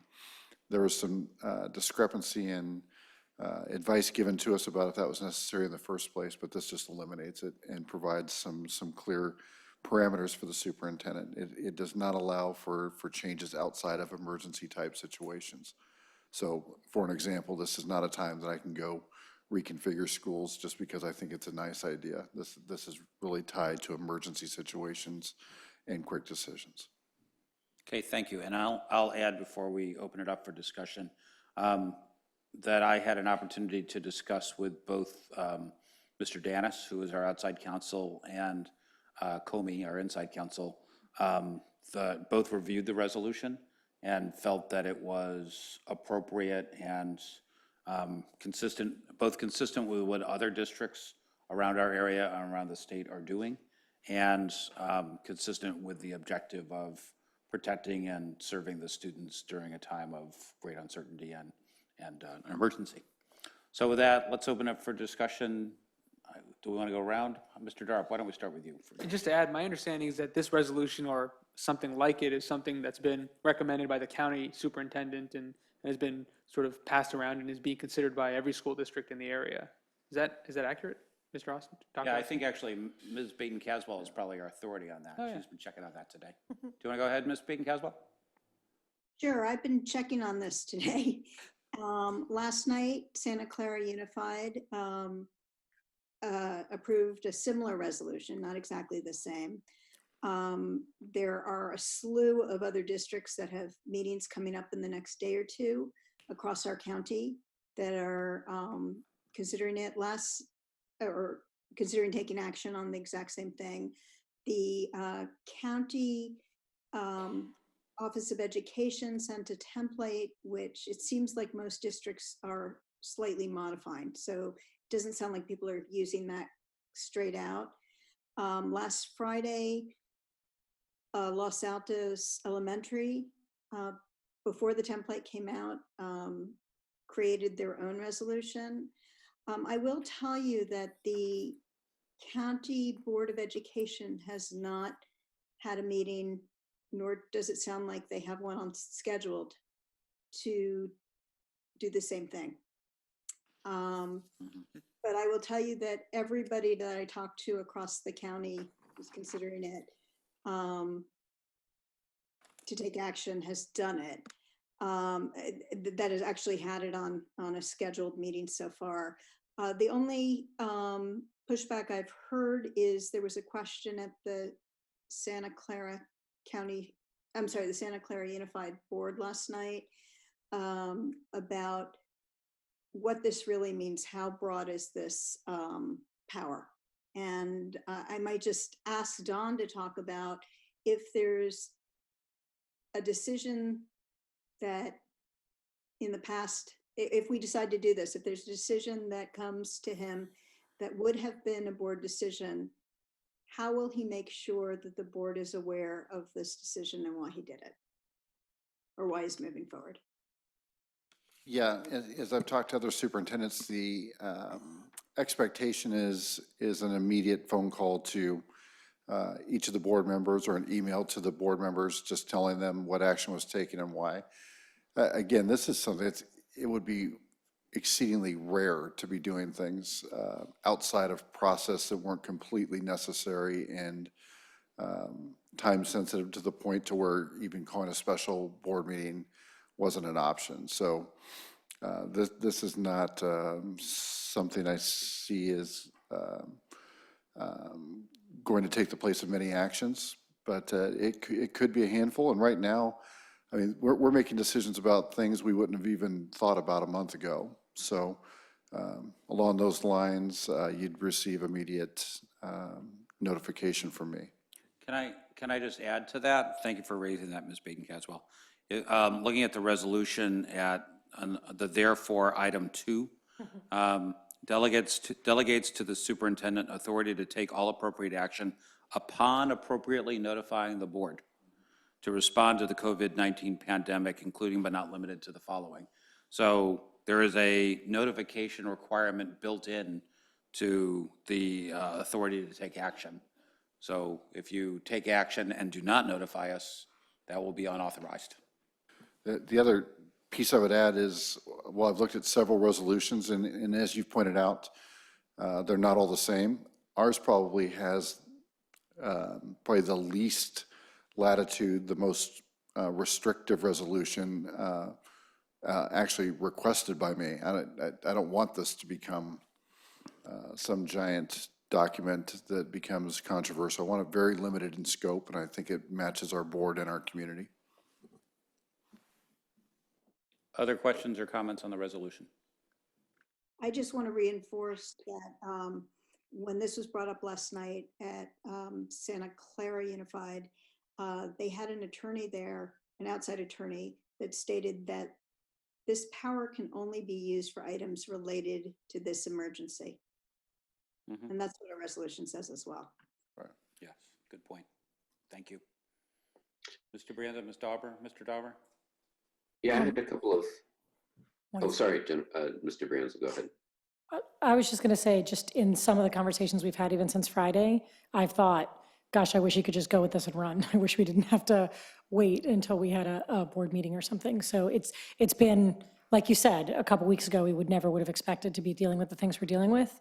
And I am grateful this is here and that it states that we get to take that power back anytime we deem appropriate. So it's not like we're handing you the keys to the castle and saying goodbye. But I appreciate in these times when things are changing really rapidly, the directives that are coming from Sacramento are changing, the needs we're finding our students are having are changing. I want you to be able to best serve them as quickly as possible. So I think this is a perfect thing to be doing right now. Okay, Mr. Dauber, go ahead. I'm just interested in understanding a little more what the gap is between what the superintendent's authority is now and what it would be under this resolution, because I think of the superintendent as having pretty broad authority now to do a whole bunch of stuff. And the superintendent seems to exercise that fairly freely and well. So what are the things that you can foresee, and including a board meeting that we had last week, actually, in which, there were some fairly significant actions being taken that didn't, we did have a board meeting, but it was not an action meeting. We did not take action. It was really being informed about what the superintendent was doing. So what are we heard my question. Why don't, if I may, let me, I asked that same question, and let me provide some of the answers that I was provided both by the superintendent and by a couple of the attorneys. One was just to refer us to Board Policy 2210, which is our board policy on administrative discretion regarding board policy. We have the standard CSBA language on this policy, and I'll read just the relevant sections. In any situation in which immediate action is needed to avoid risk to the safety or security of district students, staff, property, or disruption of student learning, the superintendent shall have the authority to act on behalf of the district. As necessary, the superintendent shall consult with other district staff regarding the exercise of this authority. The superintendent shall notify the board as soon as practicable after he or she exercises this authority. And then there's more about what the board's supposed to do then. But, Mr. Danis in particular pointed out that to the extent that people are not passing resolutions like this, they're relying instead on this board policy, which his view was gave the superintendent, to your point, Mr. Dauber, broad authority to act in the interest of the district as circumstances required. So to some sense, I think people who don't pass this resolution probably will behave roughly the same as we will behave, but they'll hang it on this board policy.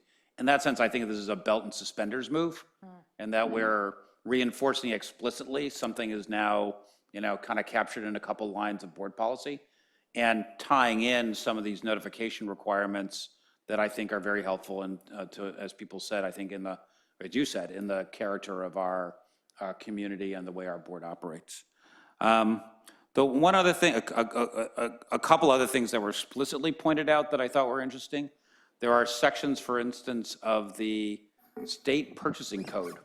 If we are to award contracts for anything from transportation to food distribution to people working on communications, to anything that we might need in an emergency, if we don't grant authority for the superintendent to act beyond the current delegation limit, they can trip over the state purchasing code. Some of the other resolutions I've seen have included explicit statements about exception to the state ability to override the state purchasing code and authorizations. That also goes with things like paying our staff. There are requirements about things like ratification of warrants and approval of purchase orders, that if we're not able to, and I guess I understand that I underscored this in an abundance of caution. I never would have thought we'd be here. 2 weeks from now, we may not be able to be here. No. I don't think we can say with confidence we're going to be able to meet again in even on a telephonic basis.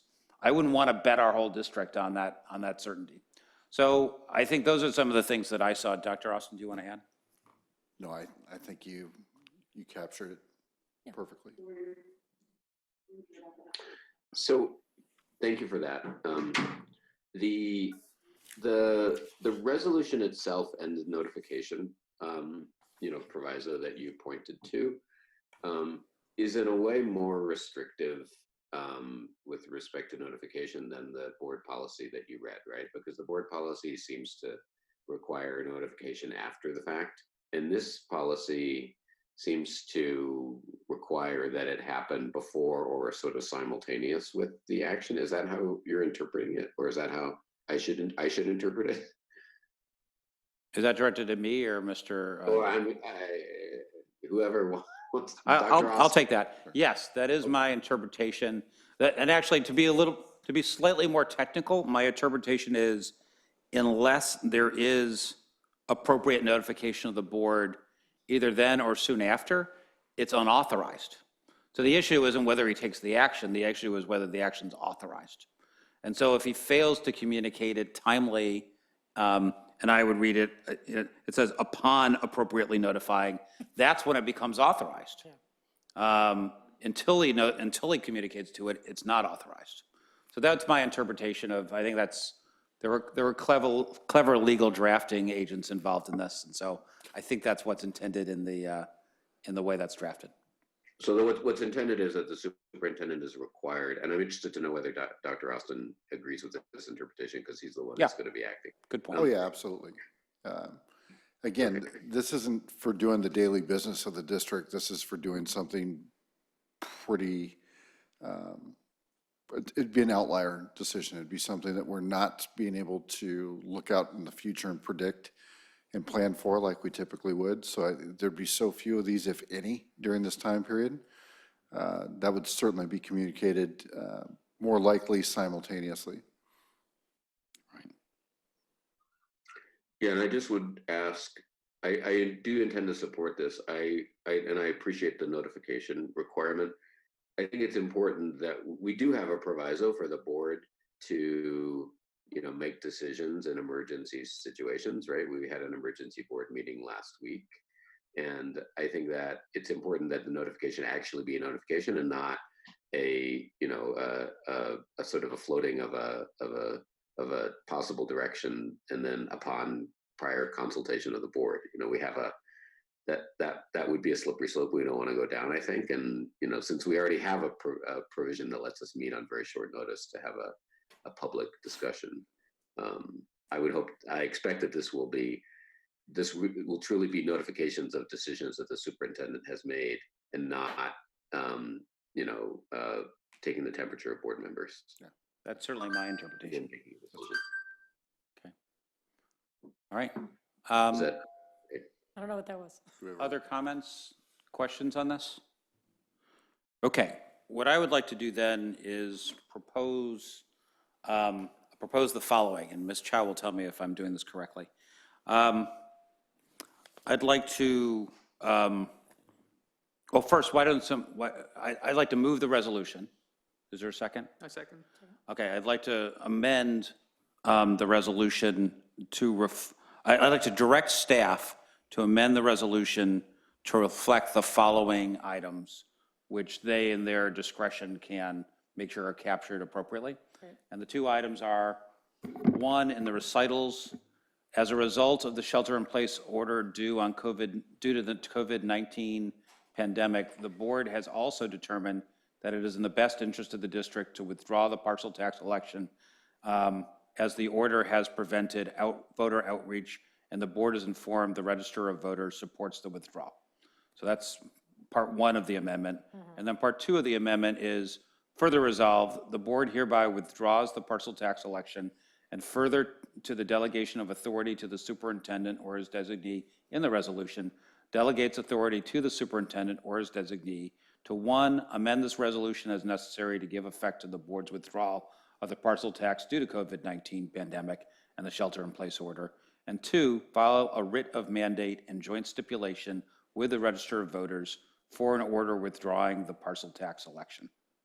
So that's the amendment, with the intent being that this now will cause the resolution to provide the support and direction that the superintendent and the staff need in order to effectuate the postponement of the election. Is there a second on that? Second.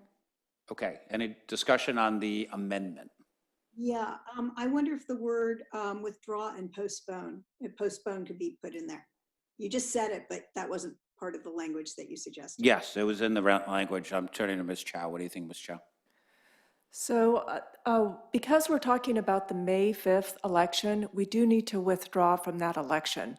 And then if the board is going to postpone for a different election, would have to call a new election at the appropriate time to be either on the August or November election. So as it relates to the May 5th election, we would be withdrawing. Yeah, so I was just suggesting that somewhere we also say postpone. Right? You're not making the recommendation that we don't ever do this again. You're making the recommendation that, or a resolution that we withdraw because of what's going on right now. So maybe we can do this. We can add an additional phrase to the second part of the amendment, Ms. Chow, that says it is the board's intent that the election be postponed to a future date. Does that cover what you're looking for? Absolutely. Okay. So let me make a friendly amendment to my own motion, consider it done. That would be part of the, yeah, I think that's the appendix to Robert's rules there. That's part of the amendment. Any other discussion of the amendment? Yeah, I'm a little puzzled about the amendment, but just because I understand what you're doing, but it seems like you have language and the language sounds fine. So the idea that we're going to direct staff to do something to the resolution, aren't we just doing that thing to the resolution? I mean, you already have language written. I think so. What do you think, Ms. Chow? What we would be doing is incorporating the language or the amended language into the resolution so that we can direct the register of voters to remove the parcel tax from the May 5th election. So he's saying, should we just, rather than direct you to do that, just do it? Instead, just do it right here, right now? So The only issue I can see, Ken, is that we'd have to direct exactly where it goes in and if there are any Well, I mean, wordsmith, we can and then say if there are it, any but- wordsmithing issues that we've screwed up, then it'll be hard to fix. That's the only thing I can think of. I just don't know about basically voting on it's an odd thing to do it's the board has to pass the resolution, right? Yes. So, and not a direction to the staff to write a resolution, but it has to pass a resolution. So I think that the right thing to do is probably to vote to amend the resolution to say these things with the appropriate insertion points and language, left to the discretion of staff or something like that. Okay, other views on that? I agree. I kind of think it doesn't matter whether we direct staff to do it or whether we do it ourselves. I feel like part of the reason we try not to do that from here is because we hate to write policy or write resolutions from the dais. It sounds like you've already got a blurb written that everyone's okay with. So if everyone's okay with it, I think we can probably pass it right here, amend the resolution, but I don't feel strongly in either direction. I think this is. Well, it's the fact that the action we're taking is to pass a resolution, that is a document. We're supposed to be adopting a document. And so we have to, the document has to have something like its final form before we can adopt it. Yeah, I think your point's a fair one. Ms. Chow? That is correct, Mr. Collins. So by reading the language that's provided out loud allows it to be captured in the minutes. And then that language will be written into the resolution later tonight or tomorrow so that it can be delivered to the register of voters with that language in there. And then the board doesn't have to meet again to physically approve the revised resolution. No, what he's saying is just amend the resolution right now, so it'll be done when we vote. So you'll type it up later. Yes. But we are going to amend it now, knowing that later it'll get. Yes. So why don't I try to do that? I'm also getting a message from our attorney that it's acceptable to do that, to go ahead and try to do the amendment. So why don't I withdraw my previous motion, make a new motion to amend the resolution with the recitals and with the recital and therefore clause that I read previously, and insert the whereas clause right before the last whereas clause, where it says whereas Education Code 35-161. So that's insert A. And then insert the further resolved before the first be it further resolved. And that's insert B. Okay, and you have the language that was read into the record And that'll be insert A and insert B. Is there a second for that? Second. Okay, a dead heat for seconding. Any further discussion on that, and we can vote on the motion?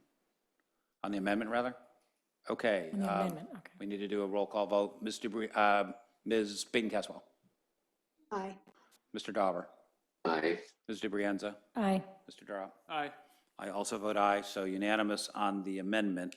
So now vote on the, now we're on to the approval of the resolution itself. Any further discussion? Okay, Ms. Baden-Caswell? Aye. Mr. Dauber? Mr. Dauber? Aye. Ms. DeBrienza? Aye. Mr. Durant? Aye. And I also vote aye, so the resolution passes 5-0. Thank you for that. Sorry for the painful mechanics, but we're working under time pressure. Okay, so now returning to our program, we've captured 7A, 6B, 6A, 5A. And we're now on to item 6A, coronavirus update. Now, should we take our 5-minute break? What do people think? What do we have after that? We have the second interim, which I am told will be a relatively short item. And then whatever we want to do with information items. Actually, I don't think coronavirus is going to be that long. Okay, you want to plow ahead? I'm fine. Okay, let's plow ahead. We're okay? Okay, so item 6A, coronavirus, Dr. Austin. All right, thank you. I'm going to read for some bullet points, and then I can take questions afterwards. Today, as everyone knows, we had our first confirmed case in the school district of a current student. We followed our protocols exactly. Upon notification, we contacted the county as we said we would. The county confirmed the case, took the appropriate information from us, provided direction.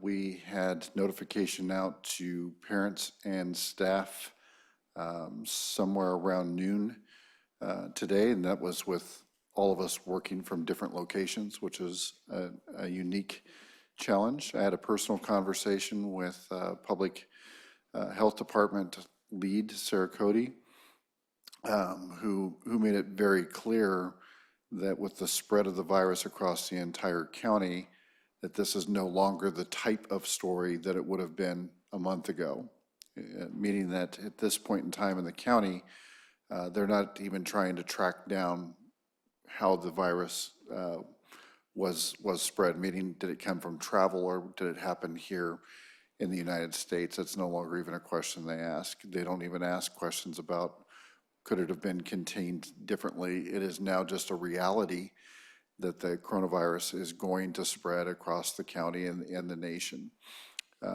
They are saying to expect a large number of reported confirmed cases, partly because the virus is spreading and partly, and maybe even more appropriately, because of testing that didn't exist before. Reading and seeing reports all over the news that they may never know how many unreported cases we had, how many people never developed symptoms, how many people had some mild symptoms and were sick at home over time. So expect a large number. She said to likely expect more confirmed cases, not only from school district students, but from community members, that's just something we should expect. Nevertheless, as we've promised, as cases are confirmed from either staff or students, we will communicate those out very much in the way we did today. We will not be providing names to the community. There is no reason for that, no practical positive impact, but we will communicate names if we get them first to the county to properly document. She reminded me that we are in a good place with shelter-in-place protocols in effect, and that those shelter-in-place protocols are as effective as the people who try to actually adhere to them. I can tell you, just in my short drive to the office today, I saw packs of runners, one with a young child in a stroller surrounded by 4 or 5 shirtless people sweating and running, and had to slow down for packs of bikes. So to the degree that we can limit the interactions, the better off we will be. So I want to hit on some of the key categories under coronavirus as it relates to our school district, keeping in mind that we are not the health officials, so the technical pieces related to COVID, as far as my report, is over. But we are in charge of the educational program, so let's go there. For the academics during the closure, I was able to conduct site visits yesterday. Ms. Conaway did the same. We kind of split up school sites, and I would say it was a proud moment, going and seeing the work that was happening on the campuses, and to also say I wasn't surprised by anything I saw. I walked into 6 elementary schools to address their staffs, give a quick update, and ask them some questions, answer some questions. And what I saw were entire staffs of professionals doing what we would expect them to do, which was all hands on deck, everyone in, trying to figure out how we're going to serve students at this next phase of the virus outbreak. We are in the middle right now in week 1 with flexible learning options. That is going to shift and morph over the next few days. Our instructional leads at the secondary level are all working together. I was able to pop in for a brief time this morning on a Zoom conference with about 80 participants.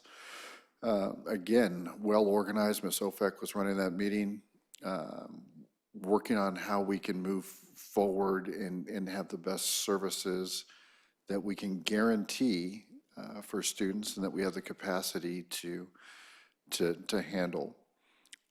We are experiencing, like any big organization, some miscommunications, and as I've said before, it's not an excuse, but if you ask 10 people about any similar topic, you're going to have somebody who gives a different story, and we've run into a little bit of that. We have some self-inflicted wounds on that one, but I'd like to correct a couple of those. Our teachers are not off. There is no time period when they are not expected to be on our teaching staff, teaching and working. That does not mean that the optional or the flexible learning options aren't what is in place right now, especially at the elementary school. It is what's in place. But there is no expectation that teachers are not touching or working on future plans during these 4 days. I know this because technically and practically in times of emergency, I set the hours and schedules for our teachers. And those have been set. They're normal work hours. We've asked each of our teachers to set office hours, and we've established a standing meeting time for all teachers. To clarify, our teachers are awesome, and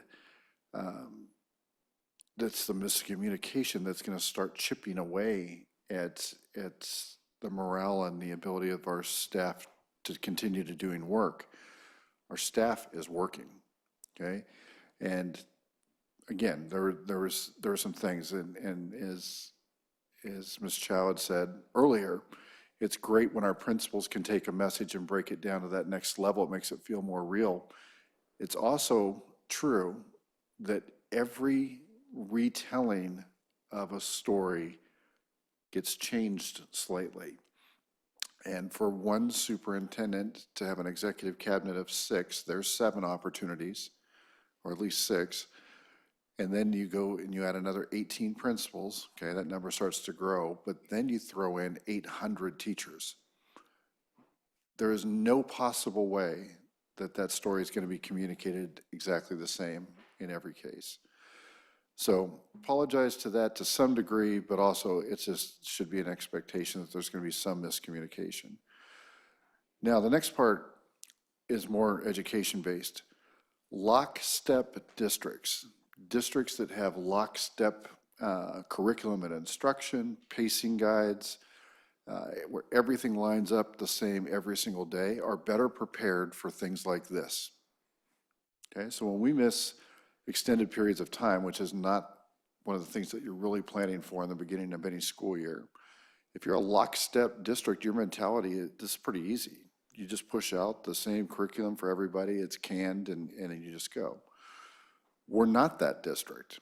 Our district believes in innovation, some autonomy, some creativity, and some space to do some things differently. That's why an experience at, say, Ohlone looks different than an experience at Nixon, which looks different than Escondido. Similar, but not the same. So when our approach at the district office needs to be in alignment with how we're built to operate, we can't just create an entire new system. So our approach at the district level is to set a floor, minimum guarantees, minimum expectations for consistency, and then allow our system to remain the system that we are built on, which is the opportunity for teachers to exceed those expectations. In some cases, they'll wildly exceed these expectations. So our thought was to underpromise as far as our ability and capacity to provide online instruction. The reality is we have one-to-one devices for every student in the district. There is not a student in our district that does not have a device, either their personal or ours checked out to them. Our students have internet access, and if not, we can help that be taken care of as well. Like all of us, I've received a lot of emails that start something like, we've heard of this thing called Zoom, you should hear about it. We not only understand about Zoom, we've had licenses for all teachers now for some time. As an example, today, we had since Friday, we've had 144 different staff members conducting Zoom lessons and Zoom interactions with students for a total of 3,689 minutes logged already. That is very different than we don't know about Zoom and no one is interacting with students. This number is going to grow exponentially over time, and it will not be directed from our office because that's not the way our district is built. Our district is built to provide space, which we're doing. Grading was brought up, and I think, I heard Claire's points, and they're some great points. Right now, we are not grading activities. There are lots of reasons for this, including our inability to provide what we would consider appropriate accommodations for special education students with either an IEP or a 504 English language learners. That makes it not fair to then grade without having the same accommodations that they would have otherwise had. That's true for now, and it can be true for 3 weeks. If it goes beyond that, we're going to need to figure something out. We're working on that. We're not waiting for 3 weeks to start that discussion. I was on with principals again on a different Zoom meeting today. We have some guidelines. It's beyond the scope of today, but that's where we're at. The end of the quarter for the secondary schools is Friday. We have closed the grades off for the most part. We're allowing some work to still come in, but for the most part, your grade is your grade at the end of this quarter. Again, we're in the same boat as everybody else moving forward. The last part on the academics, and the other parts are much shorter. I can say with certainty, and there aren't many things that you can say with complete certainty, that as a professional learning staff, our teachers, our educators, we're going to come out of this on the back end better and get there faster than if we did not have this crisis to deal with. So the learning I'm seeing is accelerated, it's high level, it's engaging, it's powerful. So while it's not fun to be in it right now, we're going to look back on this at other points in time and say this was a turning point for our entire district, even as it comes to collaboration, working from school to school, within schools. It is exploding in ways that would have never happened through an initiative or simple professional development. As we heard tonight, reopening schools will be more difficult than closing them, and we're going to have to cross that bridge when we get there, but Now we're going to be there with an entire state of California, so that's good. We can't predict the future, but boy, my note says we could be done by spring break and we may not be, and we heard pretty loud and clear tonight in the governor's talk tonight. It is less, probably less likely than we would have hoped that we would be done by spring break, but we'll see. We're not going to try to predict there. Staff, our teachers and classified are receiving full pay. As teachers are paid, they need to be on call and involved. Our classified staff is more complicated. It's harder to speak with a broad brush on with our classified staff. But for the most part, they are at home and on call. Some critical staff are working here, like on the premises, physically working. Those are compensated at a little different rate. Some classified are working from home at their regular rate, and some have jobs that just don't lend themselves to working at home, such as bus drivers, and they will be receiving full pay during this time as well. Let's see. That's it on that. Mental health and safety, last two sections. Right now, at least, we're one of the only districts that I've seen that really has a mental health services plan up and running. It's one of the things that I was really proud that our teachers, site administrators, and district staff all acknowledged as a top priority heading into this break. Again, the care that we give to students is valued. Over 600 meals were provided yesterday alone, which is a great start for us, and we'll monitor that with, it looks like CASP testing being canceled as it should have been. I'd like to shift my personal efforts into lobbying to make receiving meals easier for our families. It just seems like such an easy barrier to remove. I'm going to shift my efforts there, and in fact already have. I was going to ask Ms. Chow, and I'm sorry that I did not give her much advance notice, much meaning any, if there are any financial implications that we can foreshadow a little bit right now, or if it's premature. So right now, I think it is a bit premature. What we're doing is we're counting the number of meals that are served each day and watching that.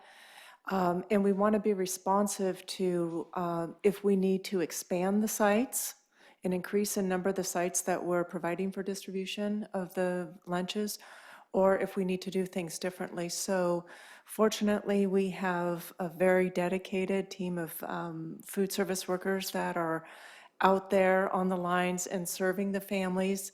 And they, this is a passion, and they're very energized to do this.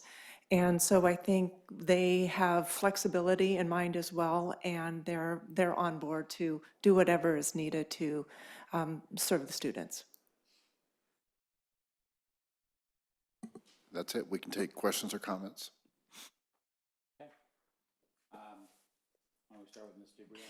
I just want to thank Food Services for showing up on Monday, full force, first day, adding locations, getting meals to kids however they could. It was fantastic, and I think the community that was receiving those meals were really grateful. And I think they really went above and beyond, so thank you to them. In a crisis like this, the fact that the district is providing meals, is providing mental health supports, and is working on providing learning to students, I mean, those three are the critical pieces, and we're doing it. It's not perfect, and it's not going to be perfect because this is a far from perfect situation. But again, we're not, like you said, we're not the only ones. And this isn't a question, it's just a comment. We just received new guidance from the governor, I mean, as we've been sitting here at the board meeting that came out, which is very, very in-depth guidance about distance learning that sort of repeats everything that's been said tonight. But this type of guidance is going to keep coming out, and we're going to keep changing our practices to be better and do better. So I think I've been very impressed by the work that staff, the work that teachers, the work that classified staff have done over the last few days. It's been, it seems like it's been weeks because so much is being done. And, to assure community members out there who are facing the possibility of students being home through the end of the academic year and them not knowing with the same level of certainty, however much that is, that you all do, about what processes are being put into place to, ensure learning happens. It's happening. And I think this is, it's a great job. So one other thing I'd like to say is Mayor Fine communicated to me earlier today, and he wanted me to pass along that the mayor stands behind the schools and the students and their families and will do everything he can to support us. Ms. Baden-Campbell. Yeah, I have to say that it's easy for people that aren't here. I'm sorry, I'm not here. I'm here virtually. That aren't in the room with the superintendent, his staff, the principals and the teachers, to feel like there's not that much going on. And I know that parents are panicked about, it's scary. Many families don't know how to handle uncertainty with academics. And so I just have to say, I have to thank you, Dr. Austin and senior staff. This is really hard work, and I'm sure you guys are worried as well, and doing this work while you're worried. So I think we have to appreciate that. I also think we have to appreciate the fact that we're flexible over time.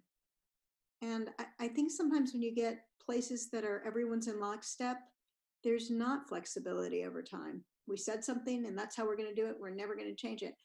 I think that one of our strengths is that we can learn new information. We can make different decisions or better decisions or more robust decisions. So I'm really happy about that. I have had some questions from parents whose kids are at risk of graduating, at risk of not graduating because of being on the cusp of an F. And so I'm wondering, Dr. Austin, if you could talk to that. Yeah, I'd say that that concern is shared, and this, it's more than an inconvenience. This departure from normalcy is impacting everybody on both ends and in between also. For students at risk of not graduating, I'd say that's a place where our minds are starting to transition right now. So while it looks like there's a lot of work happening right now, like, wow, Monday, a lot happened. No, that's over the last 3 weeks. Just the public is starting to see it right now. Our mind is going very much into those what happens beyond spring break questions, and that would certainly be a front burner one for us to wade into with our instructional leads, our site principals, and our teachers.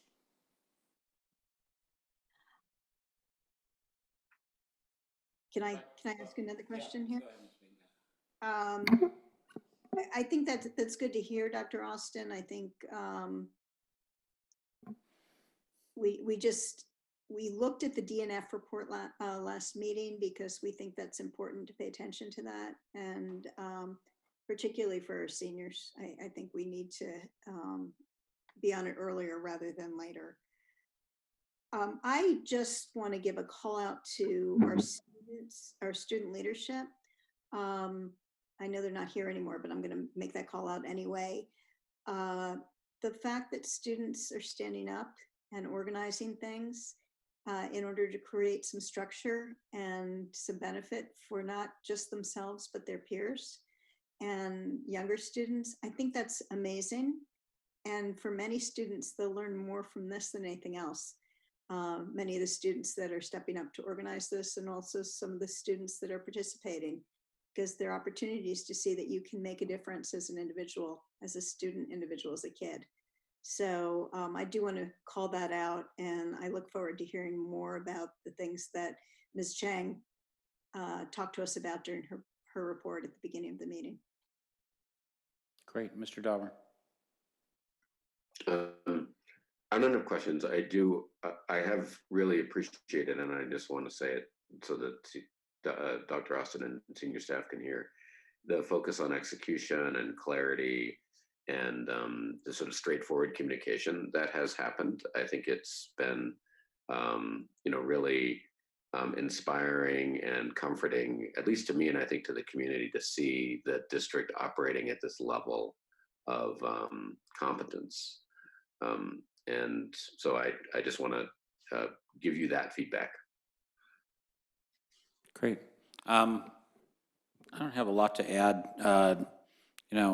These are challenging times. I think, you and others here, Dr. Austin, have had long careers in education. The board members have had careers in various things. There's been no time in my life where we have had anything approaching this. I mean, I go back to, 2008 and the fall of Lehman Brothers. I was saying to someone last week, in education reminded me of the fall of Lehman Brothers in the world of finance, where literally everything changed in a day. And all the rules and certainties that you had before are now completely off the table, and everything had to be figured out on the fly. And so, those are challenging situations. And I thought your comments were interesting, Dr. Austin. I mean, there are organizations that are set up like armies. And everybody has their orders, and they have a way they do things. And, an army's a nice thing, because if you say, turn right, they all turn right, and they march off in another direction. But armies are inflexible things. And I don't think our community and our community didn't select PAUSD because we were like the Army. They want the individualized attention and support. They want kids to be able to learn and do things. They want motivated, creative teachers developing instruction that you can't get other places. And I think the good news is that, when you look at the human resources that make up our organization, first and foremost, the students, as several people have pointed out. I mean, it was great hearing from Ms. Chang at the beginning of the meeting, because, it just shows, we're here, oh my goodness, how are we going to deliver the calculus lecture so that these poor kids can learn something? And they're like, dude, we got it. We already took care of that. While you guys are doing that, when you guys are talking about it, we're out there doing it. And so I think our students and our educational staff, the quality of those people collectively is what gives this organization the resilience that it has. I mentioned to you, Dr. Austin, I was at an event with the Dean of Harvard Business School, who mentioned that when he came there, they viewed it as a Fabergé egg. And the most important thing about his entire role as being the leader of that organization was, don't break it. Whatever you do, don't break it, which made them incredibly tense and conservative, that something would go wrong and they would break this fabulous thing that they were entrusted to. And what he realized, he was retiring or stepping down after 10 years in his job, that in fact, because the human assets of this organization were so strong, that in his case too, both the students and the teachers, that it was almost impossible to break. And in fact, what they realized is if they didn't challenge the organization and try to do things with it, it just got stale, and it lost what made it so special in the first place. And so he had learned over the 10 years how to challenge his organization to do things that they didn't know how to do, and how to bring them how to improve their game and challenge their thinking, instead of this kind of conservative fragility that had dominated the organization before. Now, I hope, boy, did he pick the right time to step down, I'm saying. But I don't think anybody would wish the kind of challenges that we're facing on anyone.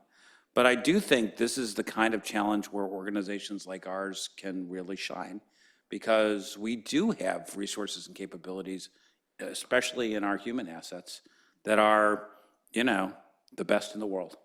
And so, I'm hopeful, I'm optimistic. I think, organizations like ours tend to look a little messy at the beginning, and then as they self-organize, they turn into, they reveal their strengths as things go forward. Unfortunately, I think dealing with this particular crisis is not going to be a short-term event. This is not, a snow day or a snow week, and we're not going to be back to business as normal by the end of the month.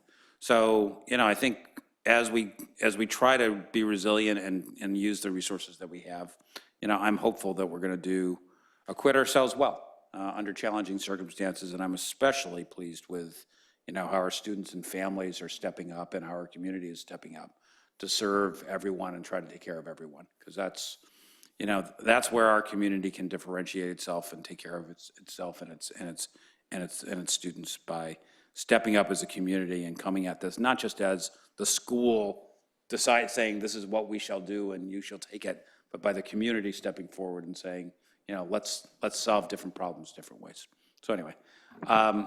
Can I just one more thing? Yeah, please go ahead. Well, I was so excited about food services that I forgot to acknowledge other things as well. But also, of course, thank you to the whole staff for your outstanding work. I mean, over all the weeks, but especially since Thursday has just been really tremendous. And I know there's been a lot of stuff done in just a short number of days.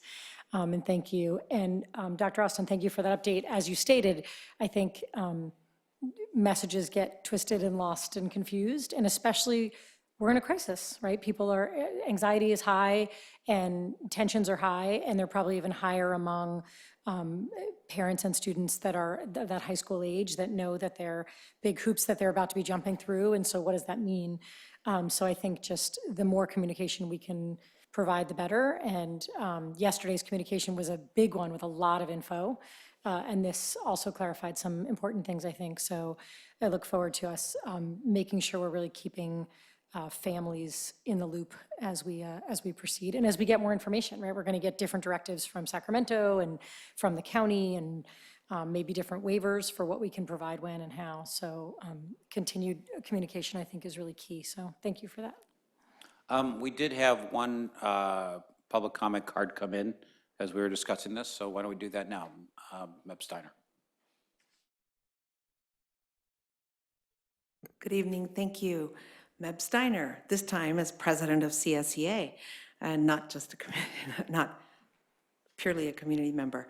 I agree with you, Mr. Collins. These are challenging times, and it is certainly not, business as usual times.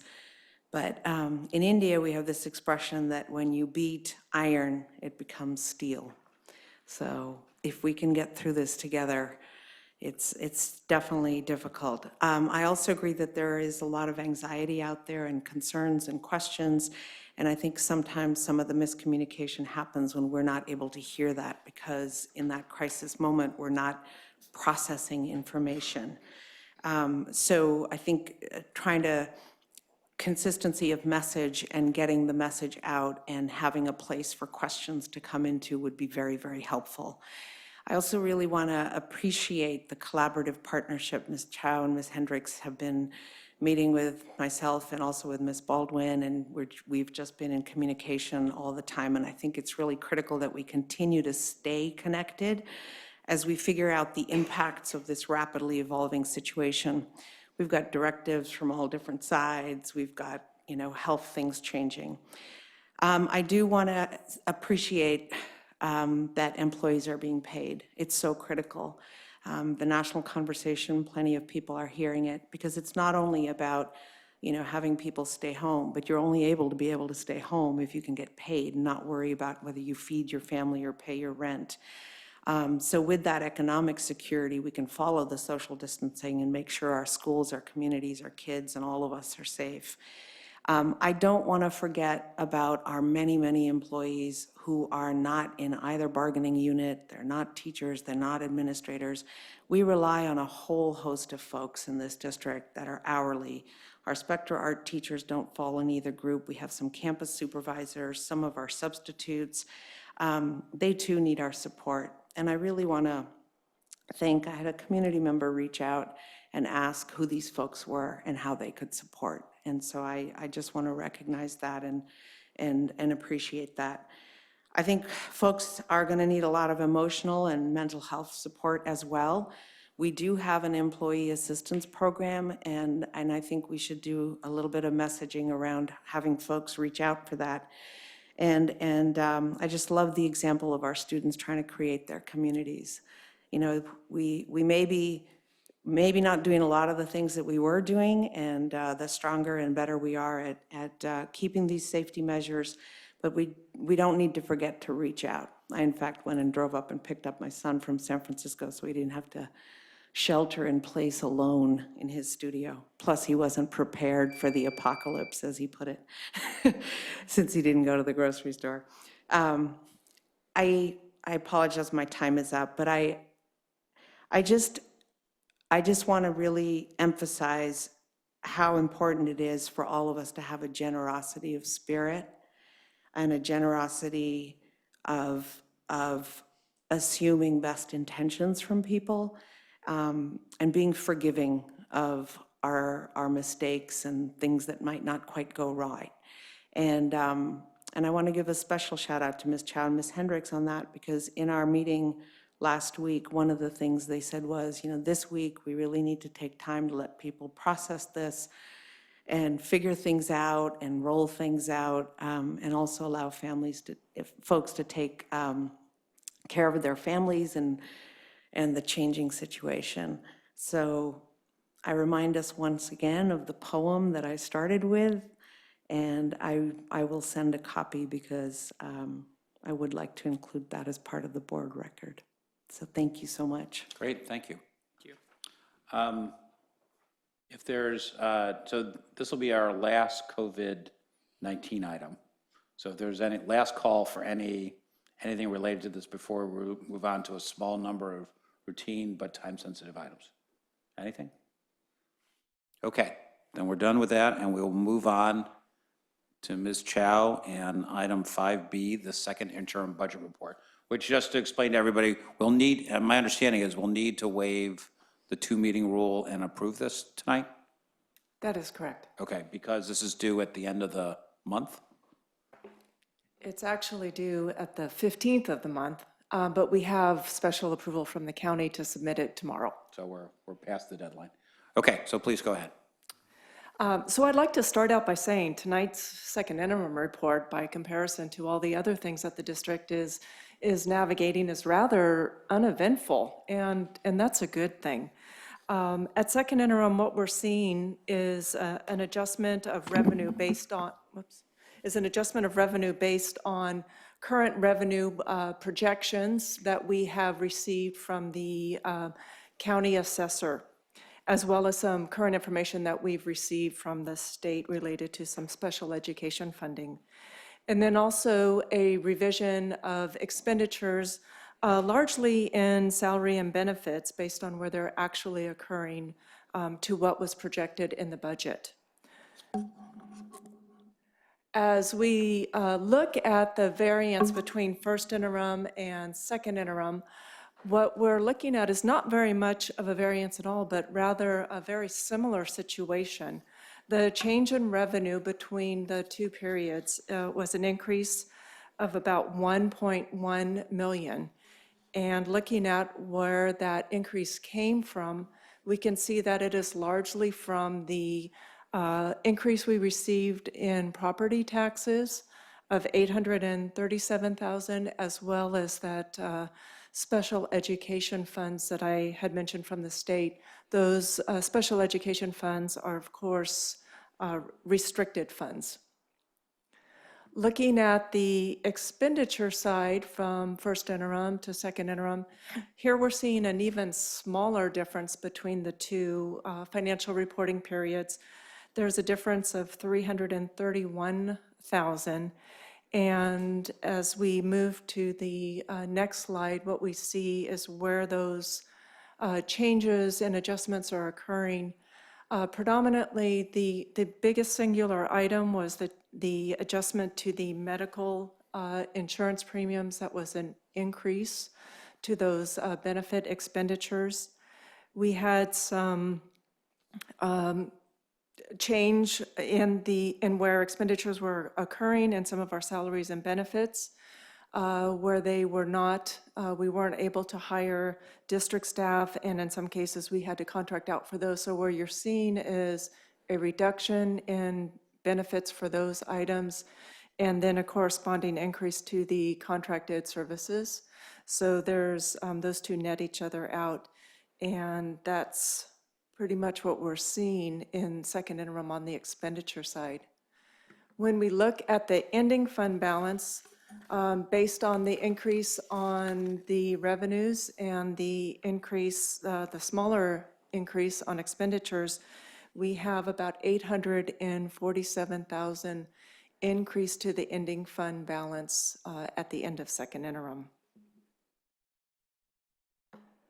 So as we're looking ahead, some of the things that we continue to keep an eye on, and several of these items were mentioned in Kevin Gordon's presentation tonight, but in addition to the current COVID-19 crisis that the district is managing, we also have budget concerns regarding the minimum reserve level. So as we are in a situation where we are having to prepare the district for events that we had not foreseen when we prepared the budget related to the COVID-19 emergency, it is a very good thing that we have reserve levels to cover us through these, through this emergency so that we can respond appropriately. Special education costs continue to outpace revenue that is targeted for these programs. Our enrollment projections are something we continue to keep an eye on because they drive our staffing, which is the majority of our budget. STRS and PERS employer pension costs continue to increase. We did not see an offset in the state budget at this time for those like we did last year. Economic indicators, as we are all quite aware, are pointing to a slower economy. And then there are new state mandates that do have an impact on the district's budget. As we talked about earlier, the parcel tax renewal is something that is very important in looking at the district's continued revenue. And then resource allocation aligned to student needs is something that we are always looking at in all of our programming. I did want to mention that the second interim report was presented to the Fiscal Advisory Committee when they met on March 4th, so this was reviewed with them. And I just wanted to point that out to the board that they had seen this at their last meeting. Thank you. To move things along, I think we'll go around and ask questions, but to start off, can we see if there's a motion to waive the two-meeting rule on this? I move we waive the two-meeting rule and vote on this tonight. I second. Okay, any discussion? Roll call vote, Mr. Dauber? Aye. Ms. Baden-Caswell? Yes. Ms. DeBrienza? Aye. Mr. Durrup? Aye. And I also vote aye, so we've waived the two-meeting rule. And now we can either have a motion to approve the, what are we doing? Approve the second interim financial report and the budget revisions listed in the projected year totals. So moved. Okay, and is there a second for that? Second. Any discussion, questions or comments? Ms. Baden-Caswell, you look like you've got a comment. I do. I have just a question, and I think this actually should be to Dr. Austin. We've had some conversations about how we're going to go about addressing dyslexia now that we have done quite a bit of testing or screening of our kids. And I'm wondering when in the process we'll talk about what that's going to cost us. Yeah, that won't be reflected in the second interim report. This is more of a reflection of what we're already doing. That'll be in budget assumptions, which are largely unrevised for tonight's meeting, but will look different for the next one. So that's the more appropriate placement for that item. So any additional things that we've been talking about will be during that discussion? Yes. Okay, thank you. Other questions or comments on second interim? Okay, then let me call a question. All in favor, Ms. Baden-Caswell? Aye. Mr. Dauber? Aye. Ms. DeBrienza? Aye. Mr. Durant? Aye. And I also vote aye, so that unanimously passes the motion. Okay, now we're on to information items, and we had said before, these items are for information only. There's no staff report or action to be taken. We didn't pull the board members today because this is sort of an improvised meeting. Are there any items, I am told by staff that none of these items are pressing and there's no staff presentation for any of them. Are there any questions or comments? Why don't I just go by person and we'll start that way. Ms. DiBrienza? No, there's nothing. Oh, and let me just add, I think what we'll do is the agenda committee will look over this and bring back probably all of it. But if there's any reason not to bring it back, we can discuss it. But as far as I'm concerned, all of it will come back at a future meeting. I was assuming that, so thank you for clarifying. No, I have nothing that needs discussion tonight. Okay, Mr. Durant? Just a quick point on the draft budget assumptions. To follow up on what Ms. Baden-Caswell said, I think staff received an email from the CAC asking about specific items regarding dyslexia. And I would also like to see a little bit more of a breakdown when it comes to special ed, which, and we discussed this last time, it hasn't changed. Special ed is basically according to apportionment according to staff. So a little more detail on the breakdown would be helpful. Okay, Mr. Dauber? Anything on information items? No, I don't have anything on these. Ms. Baden-Caswell? I just have a question. There's an item that's approval, yet it's listed under information items. Is there going to be a discussion and then action, or should we expect that this is the first reading of those approval items and they'll be come back for action? Are you talking specifically about C and D? Yes. Yeah, because if you just look at the header, it says Yeah. information. Yeah, we moved them to information because we wanted the board to see it, but I did not want our staff to come here for that piece. So why don't we just put that to agenda setting? And I don't have an answer on that right now. That'll be partially up to your board president. My view is, and I did discuss these with Dr. Golton earlier in the week, is that these were also not reviewed by the property committee because the property committee didn't meet, having canceled their meeting in response to the crisis, I should add.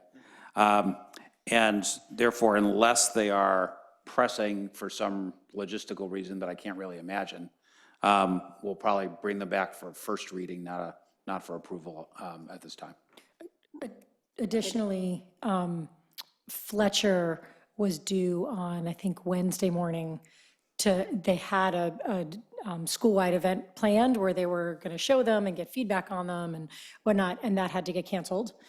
So I think Fletcher was also excited to see them, and that's been delayed. So I think there's a lot of people that haven't seen them yet, I think. So it sounds like we'll be hitting pause on C and D. Yeah. And it will come back for a first reading and then a second reading. Does that sound right, Ms. Baden-Caswell? Yeah, absolutely. I just wanted clarification, so Yep. we all know what to expect and there's transparency. Makes sense. On F, I have a question. First of all, thank you very much for providing F. I think it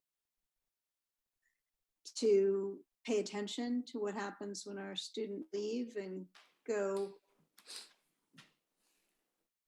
there. Yeah, we're losing her. We're aiming them to college and this obviously. Ms. Baden-Caswell, I'm sorry to say, after a great long run of super last one. connectivity, you're breaking up. Oh, can you hear me now? We can. Now we can. Okay.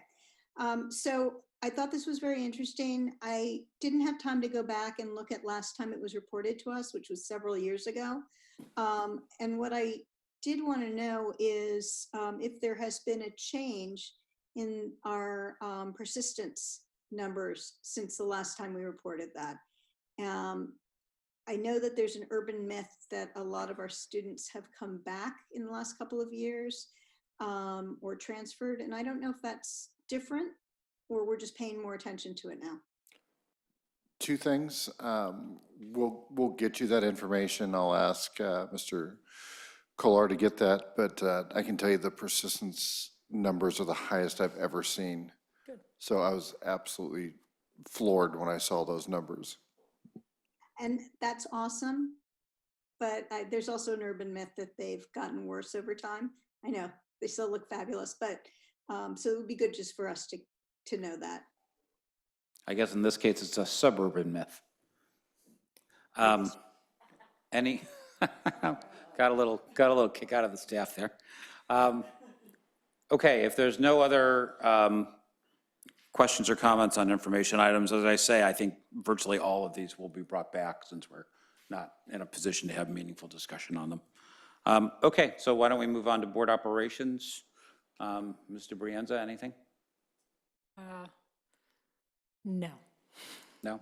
I think, actually, one thing, I think it's not directly related to the board, but just as part of the community, I've been really impressed with the way the community has come together to try to identify what the needs are in our most vulnerable and impacted populations, whether it be healthcare workers or more vulnerable families. And I know that the district is also working on these things, but to see our community say, okay, how do we need to get meals places and which families need donations and whatnot has been really great. It makes it more challenging with a shelter in place. But I think that there are a lot of people that are itching to help. And if anything, I think there's a lot of that nervous energy, right? People want to be helpful and it takes a little while. So I want to acknowledge and appreciate the community and everyone who's working towards helping both the district and the community in general as much as they can. And it's going to take a little time to get everything organized, but it's really nice to see everyone coming together and wanting to help. Yeah, well said. Mr. Jarrett? Just wanted to update the board on the last BBAC meeting. And while discussions about floor finishes in elementary school classrooms pales in light of what we're going through now, it's important work and the discussions have been robust. It's been very enlightening for us, I think, all in the committee to really learn about the level of work that goes into some of these high-level construction decisions and really emphasizes the importance of having a committee like the BBAC that goes through and discusses oversight. I mean, we had a very interesting discussion, one of many in the board report. You can read up on that as well. It's been submitted to you. But an interesting discussion about carpeting versus non-carpeting floors in elementary classrooms, and really was a discussion about maintenance operations, how easy it is to clean versus how much it allows pedagogically teachers to engage in the sort of messy science activities and exploration versus acoustics and how easy it is to hear. And so these are all considerations that go into these construction determinations, and equity is a huge part of it as well, because there's a great deal of equity considerations in facilities. So all that to say, it is an enlightening experience, and the committee is doing good work. Thank you. I'm glad to hear it. Ms. Baden-Caswell? I am, as the president of the Santa Clara County School Boards Association, I have taken a goal of, rather than canceling the meetings and activities that we have for the rest of the year, to make them virtual. So next week, we have a meeting on Wednesday evening, and Larry Stone, who is going to come and speak to us, but we weren't able to make that happen. He was going to come and speak to our PAUSD school board meeting. He's going to come and speak to all the school boards members who want to come in Santa Clara County. And so you should be getting an email from Bonnie Mace about that. We're also going to take the first Friday lunches where board members from across the county meet for lunch. And we're going to change it into a virtual brown bag lunch.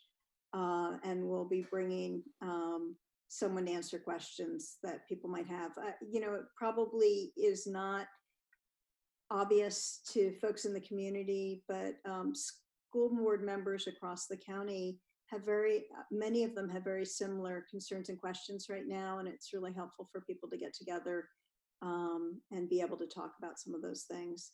I want to thank Ms. Chow for leading a very good finance committee meeting. Was that 2 weeks ago, Ms. Chow? I don't remember the date, but I think that meeting's really helpful for helping people be more comfortable with what our financials look like. That's one of the goals, as well as giving some feedback to her on the financials. I think getting community members more comfortable with how we make financial decisions and what our finances actually consist of. That's a really important thing. Finally, I have, well, never mind. I'm not going to go into that. Happy St. Patrick's Day. Thank you. All right, and Mr. Dauber, I see you're wearing green. What have you got to report? I have nothing to report. Okay. I have a brief report. With Ms. Bacon-Caswell, I did attend the Finance Committee meeting, and like her, I was super pleased and impressed with both the quality of the people from the community who have stepped up to join that and the effort of Ms. Chow and the staff to engage them. I mean, I really think that effort's going to pay tremendous dividends to us over time by bringing the community in to get an understanding of how school finance works, how budgeting and decisions are made, and giving staff and the board members, through their participation, input into the community's view of these things before these things ever come to the board in the first place, which I just think it's tremendously valuable both for the board, the staff, and the community. So I really appreciate that new practice. We have canceled the city school liaison meeting that was scheduled for later this week, consistent with the direction to shelter in place and to eliminate non-essential activities. We discussed that with the city, and they were anxious to do so, especially since they would be the host. They're generally the host of that. In line with that, and to conclude, you know, new meeting rules were issued by the governor in his executive order of Friday, and we are busy looking at those new rules and rethinking our approach to how we do meetings and including handling of public comment, as I think are all other legislative bodies in the state.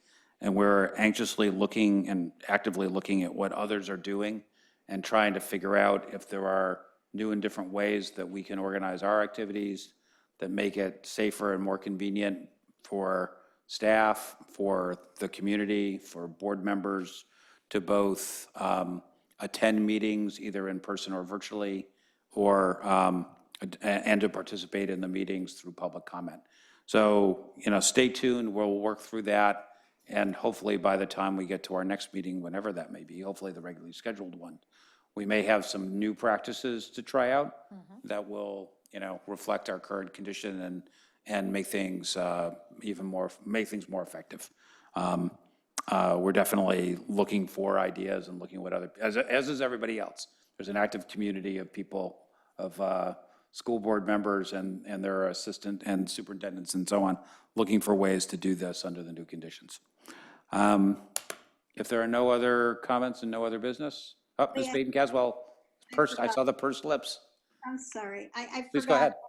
I attended the CAC meeting, virtual meeting last night, and I think it was a really helpful conversation to have a staff member there. And so I want to thank Jennifer for being there. You know, I think she heard stuff from parents, some of the challenges that parents with kids of special needs are having right now. I think it was helpful for her to be able to be part of that dialogue. So thank you. Yeah, that's great. Thank you. All right, no other business. We are adjourned.